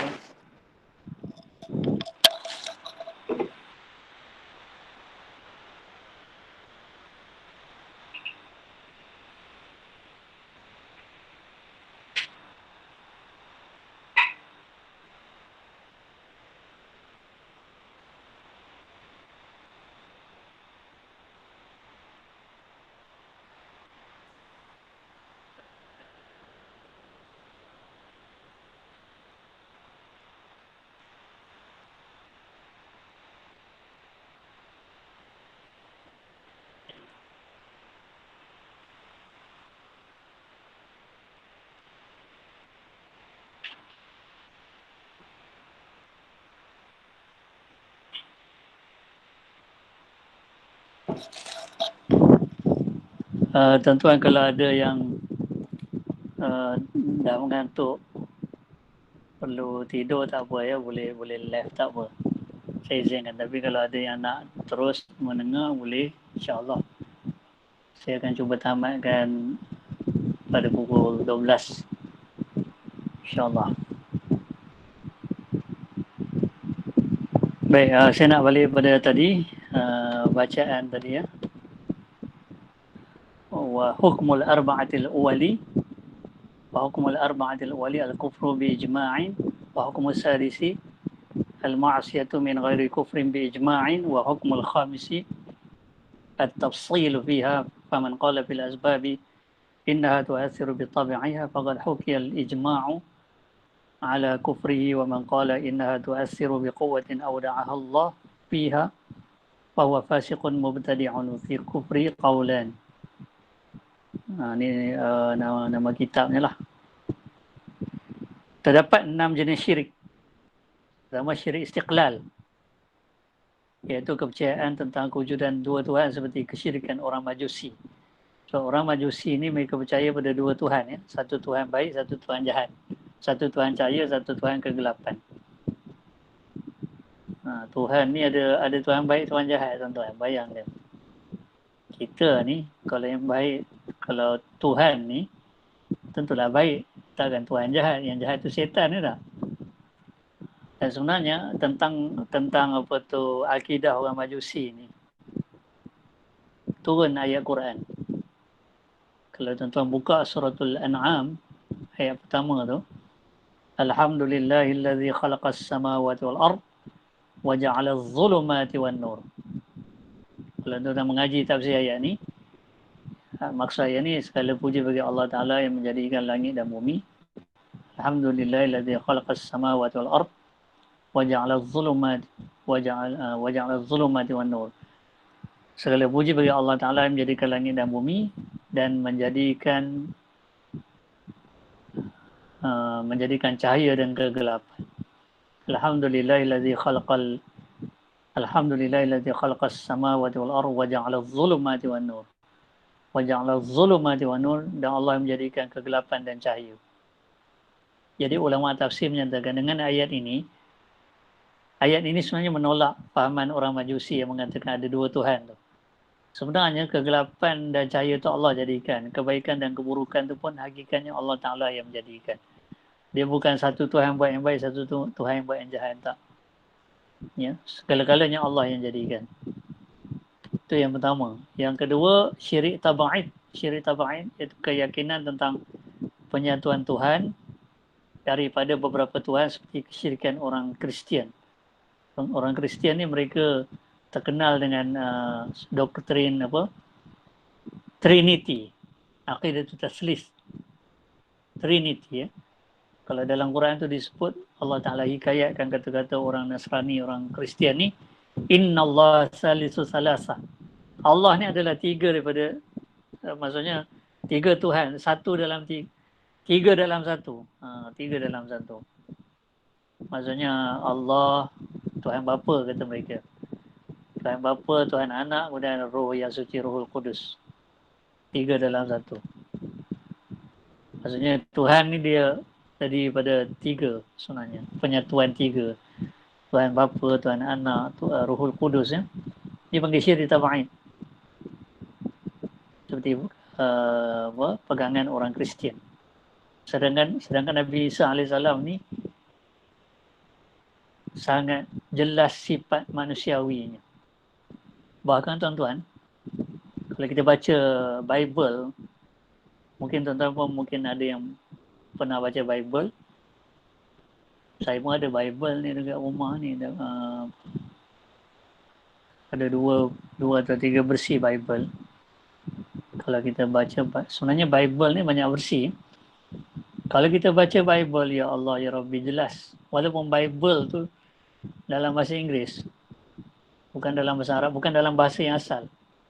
Sebab bahasa Nabi Isa bukan bahasa Inggeris. Yang dalam bahasa Inggeris itu terjemahan. Kalau kita baca dalam Bible je lah, dia sebut Nabi Isa duduk, Nabi Isa makan, Nabi Isa minum. Dah kalau makan, minum, duduk ni manusia ke Tuhan? Sebab itu orang Kristian ni kalau kita bujah, bukan bujah pakai Quran, bujah pakai Bible pun dia tak boleh pergi. Saya ada sedikit pengalaman lah ya. Sebenarnya saya sayang kawan saya tu, saya nak dia dapat hidayah. Dia Kristian. Jadi sebenarnya punca saya bujah dengan dia tu sebab yalah, kita nak cuba selamatkan dia. Kita sayang dia. Jadi saya cakap ke dia ya, saya kata sebenarnya Jesus tu bukan Tuhan. Kalau Jesus Tuhan, kenapa dalam Bible sebut dia makan, dia minum, dia duduk? Itu satu hal lah. Dalam Bible ada ayat dalam Bible, I worship my Lord. Jesus cakap macam tu. Saya menyembah Tuhan saya. Dan Jesus ni Tuhan ke? Dia kata dia menyembah Tuhan saya. Confirm lah dia bukan Tuhan. Sebab dia kata aku menyembah Tuhanku. Confirm dia. Tak pernah Nabi Isa kata dia Tuhan. Hatta ulama kata, anda kata betul lah ada Nabi Isa pernah, anda kata lah tapi tak ada. Anda kata Nabi Isa pernah kata dia ni anak Tuhan. Itu bahasa kiasan. Macam Nabi Ibrahim kata dia kawan baik Allah, Khalilullah, Ibrahim Khalilullah, tu kawan baik tu bukan maksudnya kawan macam kita manusia ni. Bahasa kiasan, maksudnya Allah dekat kepada Allah Ta'ala, maksudnya taat kepada Allah Ta'ala, dan Allah kasih, Allah sayang, mencintai Allah, kenal Allah, cinta kepada Allah, taat kepada Allah Ta'ala, kan begitu kuat sekali sehingga disebut sebagai kawan baik Allah, Khalilullah. Tapi bukan makna hakiki. Sama juga Nabi Isa AS. Sebab itu bila orang faham Qul Allahu Ahad tu, di situ menafikan fahaman Kristian. Baik, kembali kepada, jadi kawan saya ni Masya Allah, semoga Allah Al-Hadi beri hidayah kepada dia. Dia punya marah saya bujah dengan dia tu. Padahal saya guna bahasa yang selunak mungkin lah. Mungkin dia terkesan dengan hujah tu. Sebab rupa-rupanya dia tak baca Bible tu. Dia hanya ikut-ikutan. Dia tak baca Bible. Kita baca Bible, dia rupanya dia tak baca Bible. Sampai tahap, tuan-tuan, bila dia kalah hujah tu, dia keluarkan kata-kata macam ni kat saya. Dia kata, siap kamu, dia kata. Nanti aku bagi kamu makan babi, bagi kamu minum arak. Dia punya geram dengan saya. Tapi kita tak balas lah. Sebab Allah Ta'ala ajar kita dalam Quran, wala tastabil hasanatu wala sayyi'ah billati ahsan. Yang baik dengan yang buruk tu tak sama. Tolaklah keburukan tu dengan cara paling baik. Bahkan Allah Ta'ala sendiri, salah satu nama Allah ni menurut sebagian ulama, Al-Muhsin. Kalau dalam asma Allah Husna Imra'im Matabizi itu jelas Al-Barru. Al-Barru tu maksudnya Allah berbuat baik kepada makhluk. Walaupun makhluk tu derhaka Allah, tak ingat Allah, tapi Allah sentiasa buat baik. Jadi Allah Ta'ala ajar kita, wa ahsinu kama ahsanallahu ilaik. Dan hendaklah kamu berbuat baik seperti Allah berbuat baik kepada kamu. Artinya takhallaqu bi akhlaqillah. Bercontohlah dengan nama dan sifat Allah. Dan kalau Allah buat baik dengan kita, walaupun kita buat jahat dengan Allah, kita derhakai dia, kita syirikkan dia, kita langgar perintah dia, tapi dia tak pernah putuskan nikmatnya kepada kita. Makan, minum cukup kan. Sebenarnya itulah sifat yang kita kena teladani. Orang, kita bagi madu, orang balas dengan tuba, tak apa. Jangan kita balas tuba dengan madu. Orang bagi kita tuba, kita balas dengan tuba. Biar dia bagi kita tuba. Itu Imam Hassan Al-Banna pernah kata. Kata-kata ni bagus. Dia kata, kunu ma'an nas kasyajar. Kunu ma'an nas kasyajar. Hendaklah kamu bergaul dengan manusia ni macam pokok. Sebab apa? Pokok ni, kamu lempar dia dengan batu. Tarmunahu bil hajar. Yarmika bis samar. Kita lempar pokok tu dengan batu, tapi tiba musim buah, pokok tu tetap mengeluarkan buah untuk kita. Maknanya keburukan kita tu dibalas dengan kebaikan. Jadi Allah mengajar kita begitu. Saya tak balas lah walaupun dia cakap macam tu kan. Tapi Alhamdulillah tuan-tuan. Akhirnya dia minta maaf dengan saya. Dia minta maaf. Dia kata dia tak sepatutnya cakap macam tu pada saya. Ini semua kuasa Allah menggerakkan hati dia minta maaf. Semoga Allah Ta'ala bagi hidayah pada dia. Kawan saya ni, saya minta tuan-tuan pun doa lah.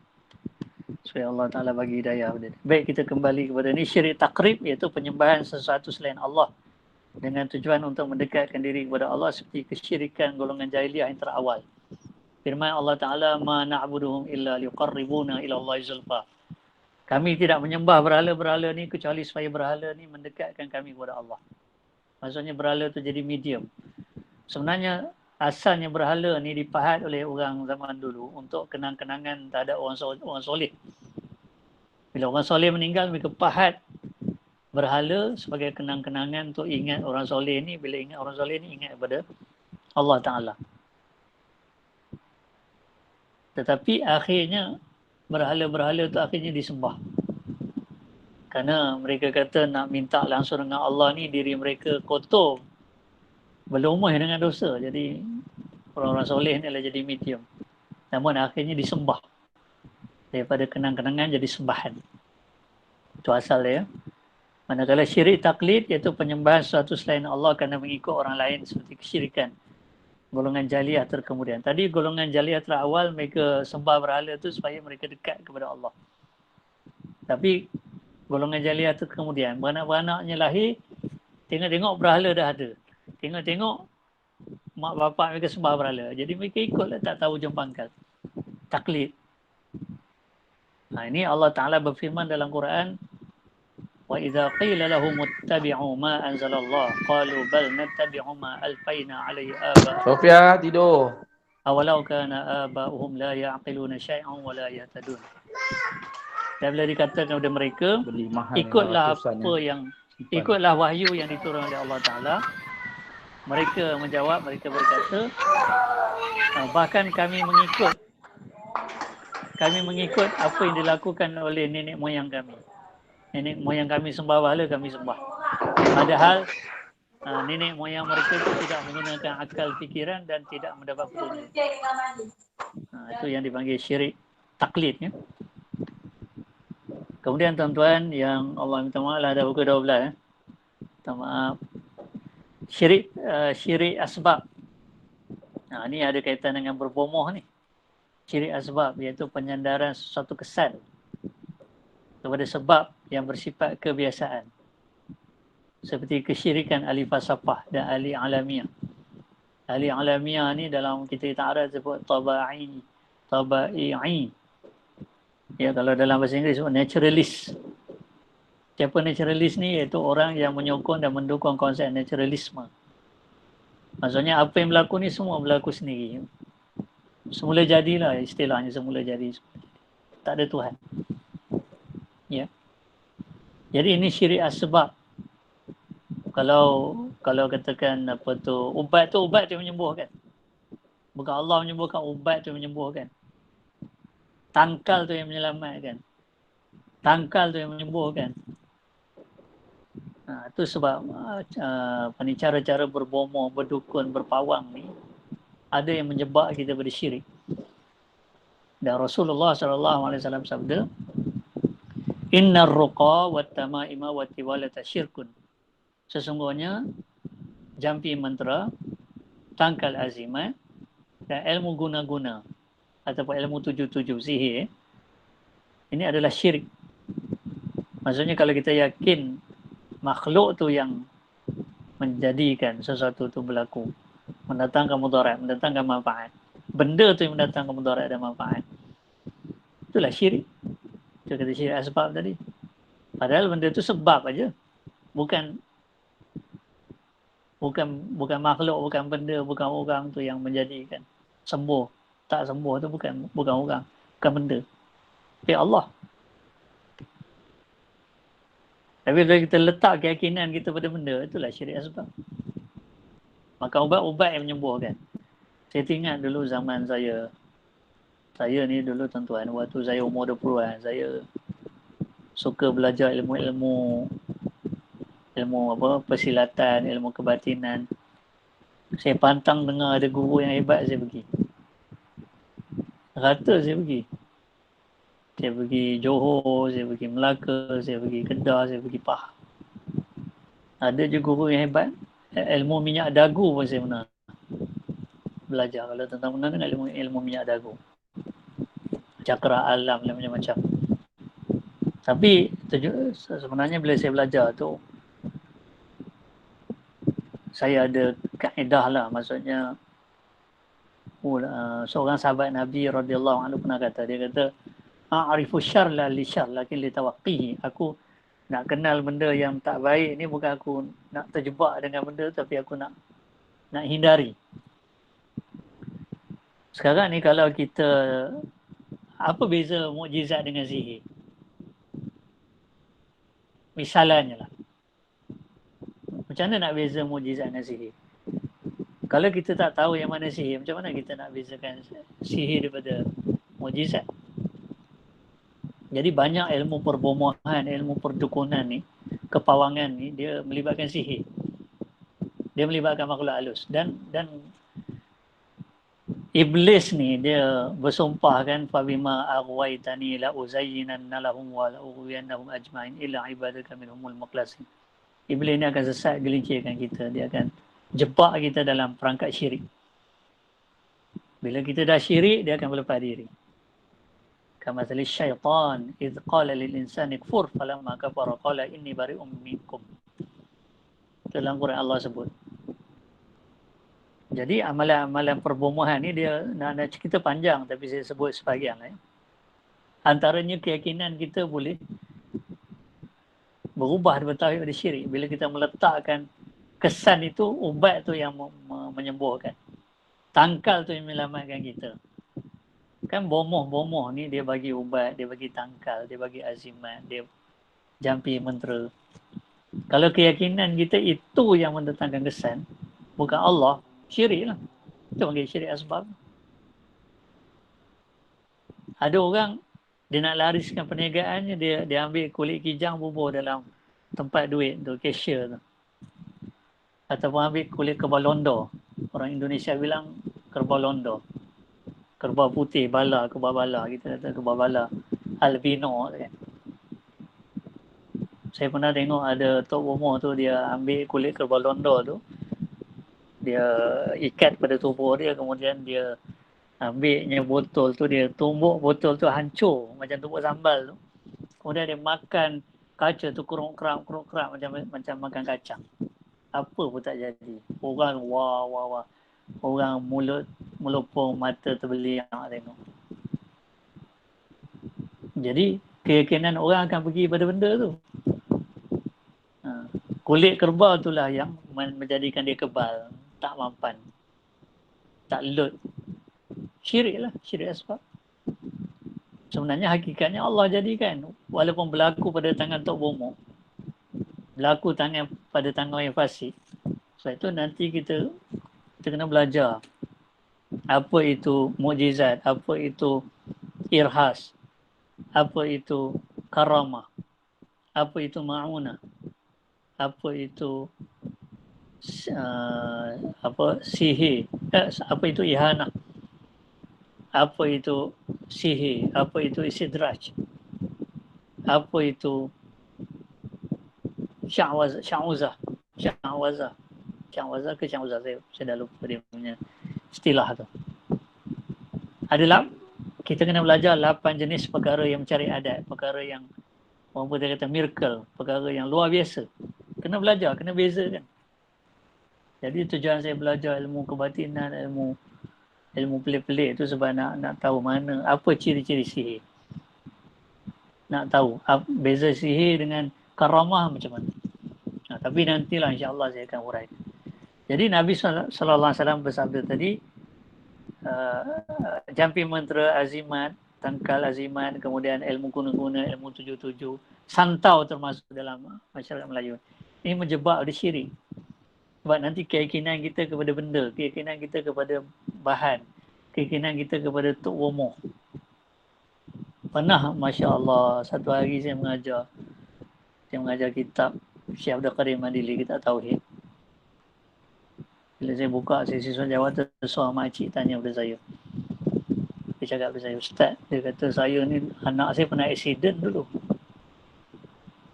Tapi kan Ustaz, dah jenuh dah. Pergi jumpa Tok Imam, pergi jumpa Tok Lebai, minta air penawar. Tak sembuh-sembuh anak saya. Jadi saya pergi jumpa tempat anak saya ni accident dekat dengan Kuil Lindu. Jadi saya pergi Kuil Lindu ni, saya jumpa Sami tu minta dia tangkal. Bila anak saya pakai tangkal tu, sembuh. Air penawar Ustaz, air penawar Tok Imam tak sembuh. Pakai tangkal Tok Sami ni bagi sembuh tu. Allahu Akbar, saya kata. Makcik istighfar, makcik mengucap, makcik. Betul kan balik akidah, makcik. Itu mujur dia mengaji. Kalau dia tak mengaji sampai bila dia tak boleh nak beza, tak boleh. Itu hal tu sebenarnya asas dengan tu, asas. Jahil sampai tahap tu, tapi Allah nak selamat, nak jadi sebab selamat. Makcik tu mengaji, dia dapat betul dengan balik akidah dia. Saya kata sebenarnya walaupun berlaku sembuh tu nampak pada mata zahirnya, selepas pakai tangkal yang Tok Sami tu bagi, hakikatnya kuasa Allah juga. Sembuh tak sembuh tu Allah. Wa iza maritu wa yashfin. Itu ayat syifa yang 6 dia, yang ada dalam Quran. Kata-kata Nabi Ibrahim, ya Allah hikayat, wa iza maritu wa yashfin. Bila aku sakit, Allah menyembuhkan. Bukan ubat menyembuhkan. Bukan Tok Sami menyembuhkan. Allah menyembuhkan. Kalau keyakinan kepada Tok Sami tu, pada tangkal yang dia bagi tu, syirik tu, syirik asbab. Allahu Akbar. Semoga Allah selamat. Baik itu tuan-tuan. Kalau kita nak jaga akidah kita supaya tauhid kita tak hilang, tak cabut, zikirkan nama Allah Ya Wahid Ya Ahad ni selalu. Tengok Sayyidina Nabi lah kan disebut Ahadun Ahad tu penuh tu. Lahir pada keyakinan yang penuh. Ahadun Ahad, Ahadun Ahad. Bukan sebut di lidah je. Nak perkasakan tauhid kita supaya tak jebak dalam syirik ni, zikirkan nama Allah Al-Wahid, nama Allah Al-Ahad. Baca ayat surah Al-Kafirun. Kerana Nabi SAW kata bara'atu minasyirk, terlepas dari syirik. Tapi kena faham lah dia punya maksud. Sebab kalau orang faham surah ayat Al-Kafirun ni, dia macam dapat membezakan matahari dengan bulan, air dengan minyak kan. Air dengan minyak tak sama, bulan dengan matahari tu takkan bertembung, takkan bertemu. Tauhid dengan syirik mana boleh masuk sekali, tak boleh masuk. Tauhid syirik. Dia terang seterang matahari siang berbanding dengan malam. Tapi kena belajar baru kita jelas. Dan ada satu hadis lain, Nabi SAW bersabda, man 'allaqa tamimatan faqad asyrak. Sesiapa menggantung tangkal, dia jatuh syirik. Dia boleh jatuh syirik. Bila keyakinannya pergi pada tangkal tu macam tadilah. Tangkal Tok Sami bagi, air penawar, air Tok Sami bagi tu yang menyembuhkan. Habis usahlah akidah kalau keyakinan kita pergi pada benda. Tapi sebenarnya ada detail ni kalau nak bahas syirik asbab ni, cuma masa kita tak sempat. Saya sebut yang asas lah. Dia ada penelitian. Dan satu lagi, dia kadang-kadang masalah jumpa Tok Bomoh ni, yang meramal-ramal ni, barang hilang, meramal, Tok Nujum kan, itu pun juga boleh terjebak syirik. Kalau kita belajar kitab Aqidah Tahawiyah, kita pun belajar kitab Perisai bagi Sikam Kalah oleh Syekh Abdul Qadir Madili, dia ada dua ilmu. Satu ilmun fil khalqi mawjud, satu lagi ilmun fil khalqi mafqud. Ada ilmu yang ada ilmu yang ada pada makhluk, tapi ada ilmu yang tak ada pada makhluk. Tauhid, fiqh, tasawuf, itu kita boleh belajar ilmu macam tu. Dan memang kena belajar lah pun. Tapi ada ilmu yang kita tak ada pada kita. Kalau belajar pun tak boleh belajar. Dia bukan ilmu tak. Apa dia? Perkara-perkara ghaib. Ilmun fil khalqi mafqud ni ilmu ghaib. Sebab Allah Ta'ala kata alimul ghaibi wa syahadah. Hanya Allah yang mengetahui yang ghaib. Allamul ghuyub. Tak ada makhluk yang tahu perkara ghaib kecuali kalau Allah bagi tahu. Jadi dia timbul masalahnya bila Tok Nujum, Tok Bomoh ni dia meramal. Sebenarnya apa yang disampaikan itu kan perkhabaran daripada syaitan. Syaitan ni dia mencuri-curi berita daripada langit. Sembang-sembang malaikat, perkhabaran di langit tu dia cuba-cuba curi dengar. Kadang-kadang ada yang sampaikan itu betul, tak banyak yang dusta. Itu dalam Quran Allah Ta'ala berfirman, hal unabbiukum ala man tanazzalu syayatin. Tanazzalu ala kulli afakin asim. Golongan mana yang syaitan ni selalu bersekongkol? Golongan yang kuat, berdusta dan melakukan dosa. Itulah antaranya golongan dukun, bomoh, pawang. Bukan semua ya. Kalau yang baca ayat Quran, nama-nama Allah, doa, keyakinan kepada Allah, itu insya-Allah. Tapi yang guna tangkal azimat, yang ada tulisan Sanskrit, ya, jampi Jawa, bahasa kuno, Jawa Kawi, bahasa Kawi, bahasa Sanskrit, bahasa Siam, yang menyeru nama jin, nama jembalang, keyakinannya pergi kepada jin tu, jin. Sebab itu orang Arab zaman dulu, bila mereka lalu tempat yang keras, mereka sebut a'udzu bi sayyidi hadzal makan, aku berlindung dengan tuan tempat ini. Sama macam orang Melayu zaman dulu, minta maaf datuk nenek, anak cucu tumpang lalu. Kadang-kadang tu amalan semah gelanggang kalau orang belajar silat. Sebelih ayam hitam, kemudian disimbahkan darahnya di penjuru gelanggang dengan tujuan mengikut arahan jin, arahan cembalang, nak mencari keredaan jin dan cembalang. Ini semua syirik. Keyakinan tu dah pergi pada makhluk, bukan pada Allah. Mudarat manfaat tu daripada makhluk. Sebab itu kita belajar asma Allah husna, ad-darun nafi, yang menjadikan mudarat manfaat Allah. Firman Allah Ta'ala, qul la amliku li nafsi naf'an wa la darran illa ma syaa Allah. Kata Muhammad, aku tidak memiliki manfaat dan mudarat kepada diriku sendiri kecuali apa yang Allah kehendaki.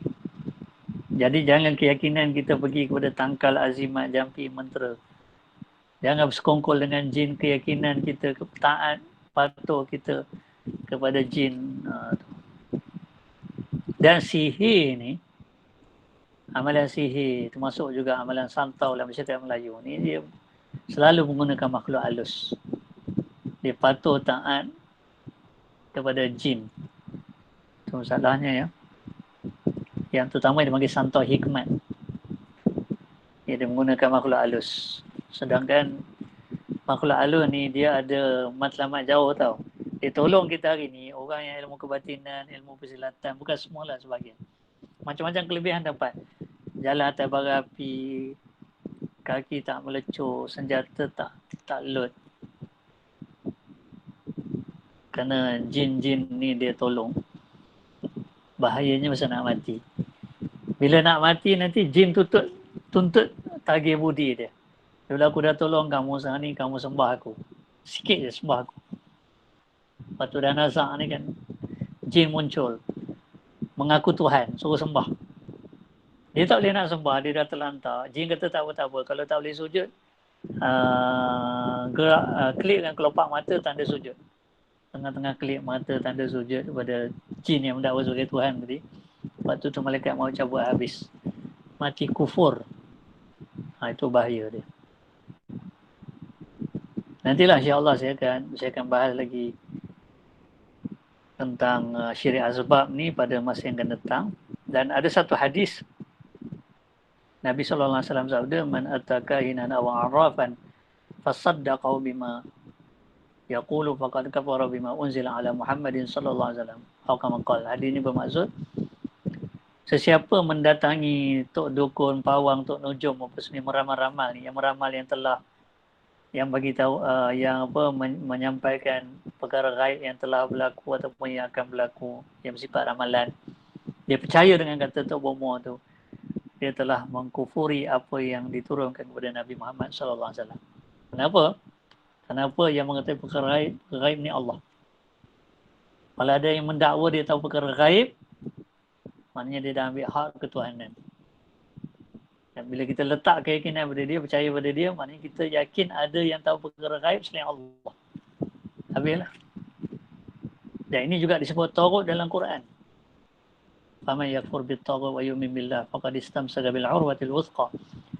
Siapa menolak taghut dan beriman kepada Allah, dia berpegang dengan tali yang teguh. Simpulan yang teguh yang takkan terbongkar, terlerai. Sebab itu ulama kata takhliyah qabla tahliyah. Kosongkan hati kita daripada syirik ni, daripada taghut ni, baru diisi dengan iman kepada Allah. Antara makna taghut apa dia? Man yada' ilmal ghaib min dunillah. Siapa kata ulama antara makna taghut, orang yang mendakwa tahu perkara ghaib selain daripada Allah. Ni bahayanya, berbomoh ni, dia boleh jebak daripada syirik. Saya rasa cukup ya yang tu, nanti kita balik, kita pergi pada yang keenam, syirik aghrad, iaitu amalan kerana selain Allah. Kita sebut riak. Riak ni bukan dia tak, orang riak ni dia tak menyembah manusia. Tapi masalahnya dia beramal tu kerana nak pujian manusia, nak manusia nilai dia. Kalau dia sembah manusia, iaitu memang pergi pada syirik yang istiqlal tadilah.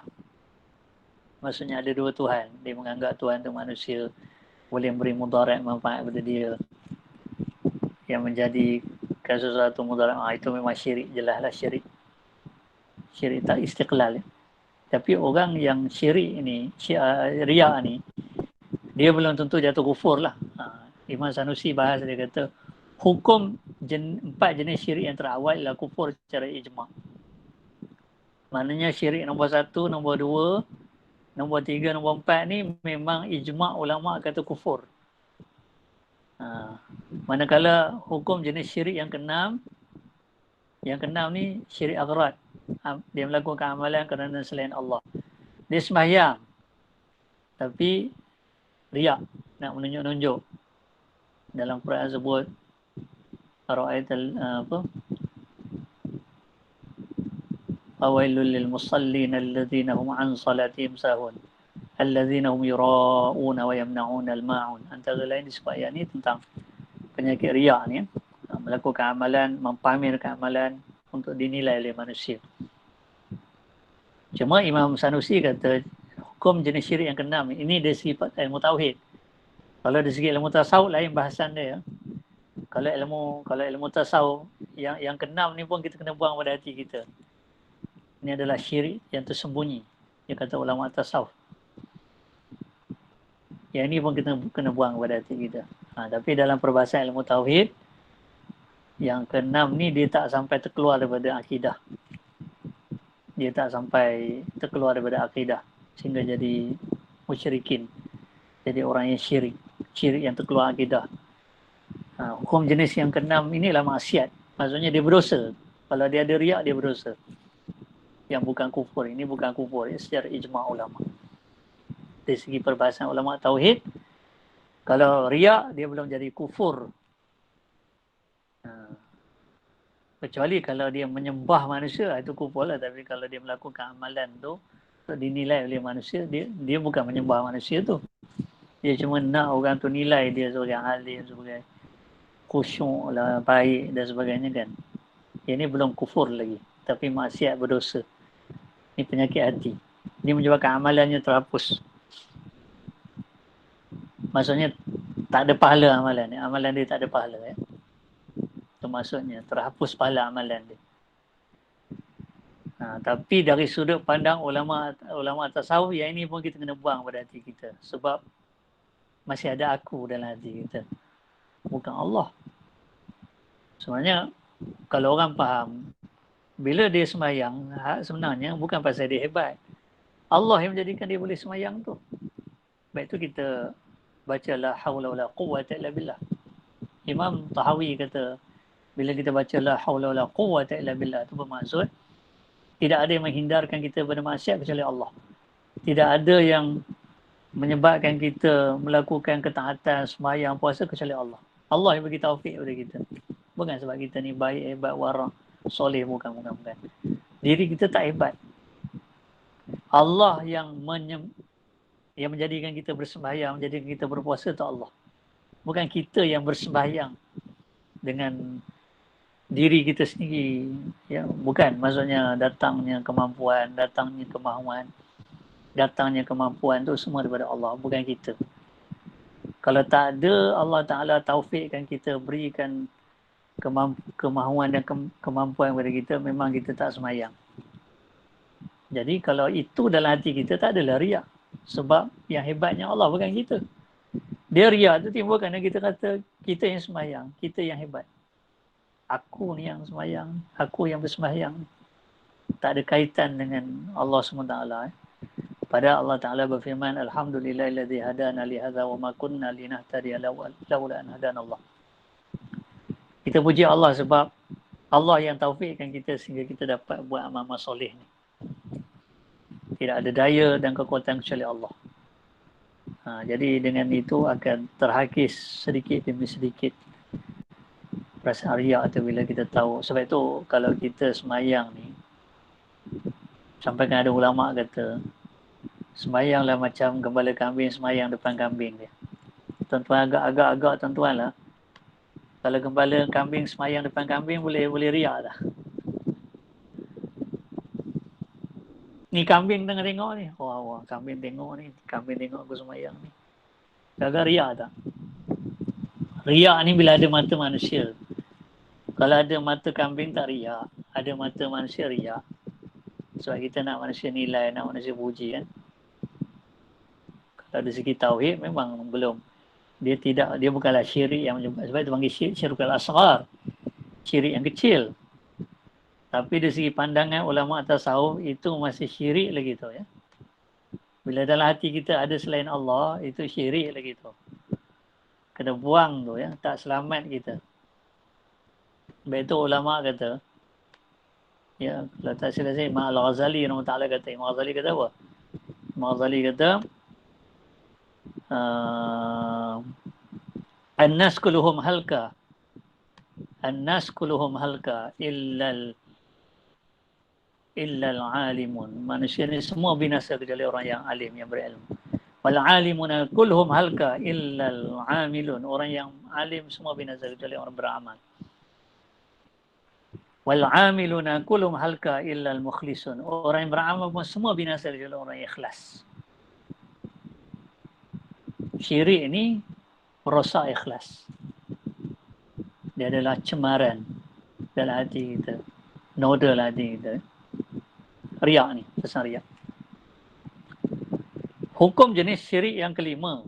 Kelima tadi syirik asbab tadi memerlukan perincian. Itu yang saya kata ini perlu perbahasan lebih lanjut. Tapi sebagai asalnya tadilah bila kita percaya ubat yang menyembuhkan, tangkal yang menyelamatkan, syirik asbab. Kufur. Sesiapa yang mengatakan bahawa sebab mendatangkan kesan secara semula jadi ubat, menyembuhkan, tangkal, menyelamatkan, maka orang itu menjadi kafir secara ijma'.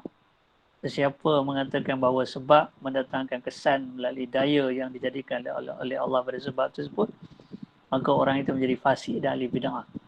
Tentang kekufurannya pula terdapat dua pendapat. Sebagian ulama kata orang yang mengatakan ataupun orang yang mendakwa, orang yang meyakini bahawa sebab itu mendatangkan kesan melalui daya yang Allah jadikan pada sebab itu, maka orang itu sebagian ulama kata kufur, sebagian ulama kata tidak kufur. Tetapi dia fasik dan ahli bid'ah. Dan dia kena tinggalkan keyakinan dia. Jadi ni perbahasannya. Ada perbahasan lanjut lah, tapi kita tak sempat.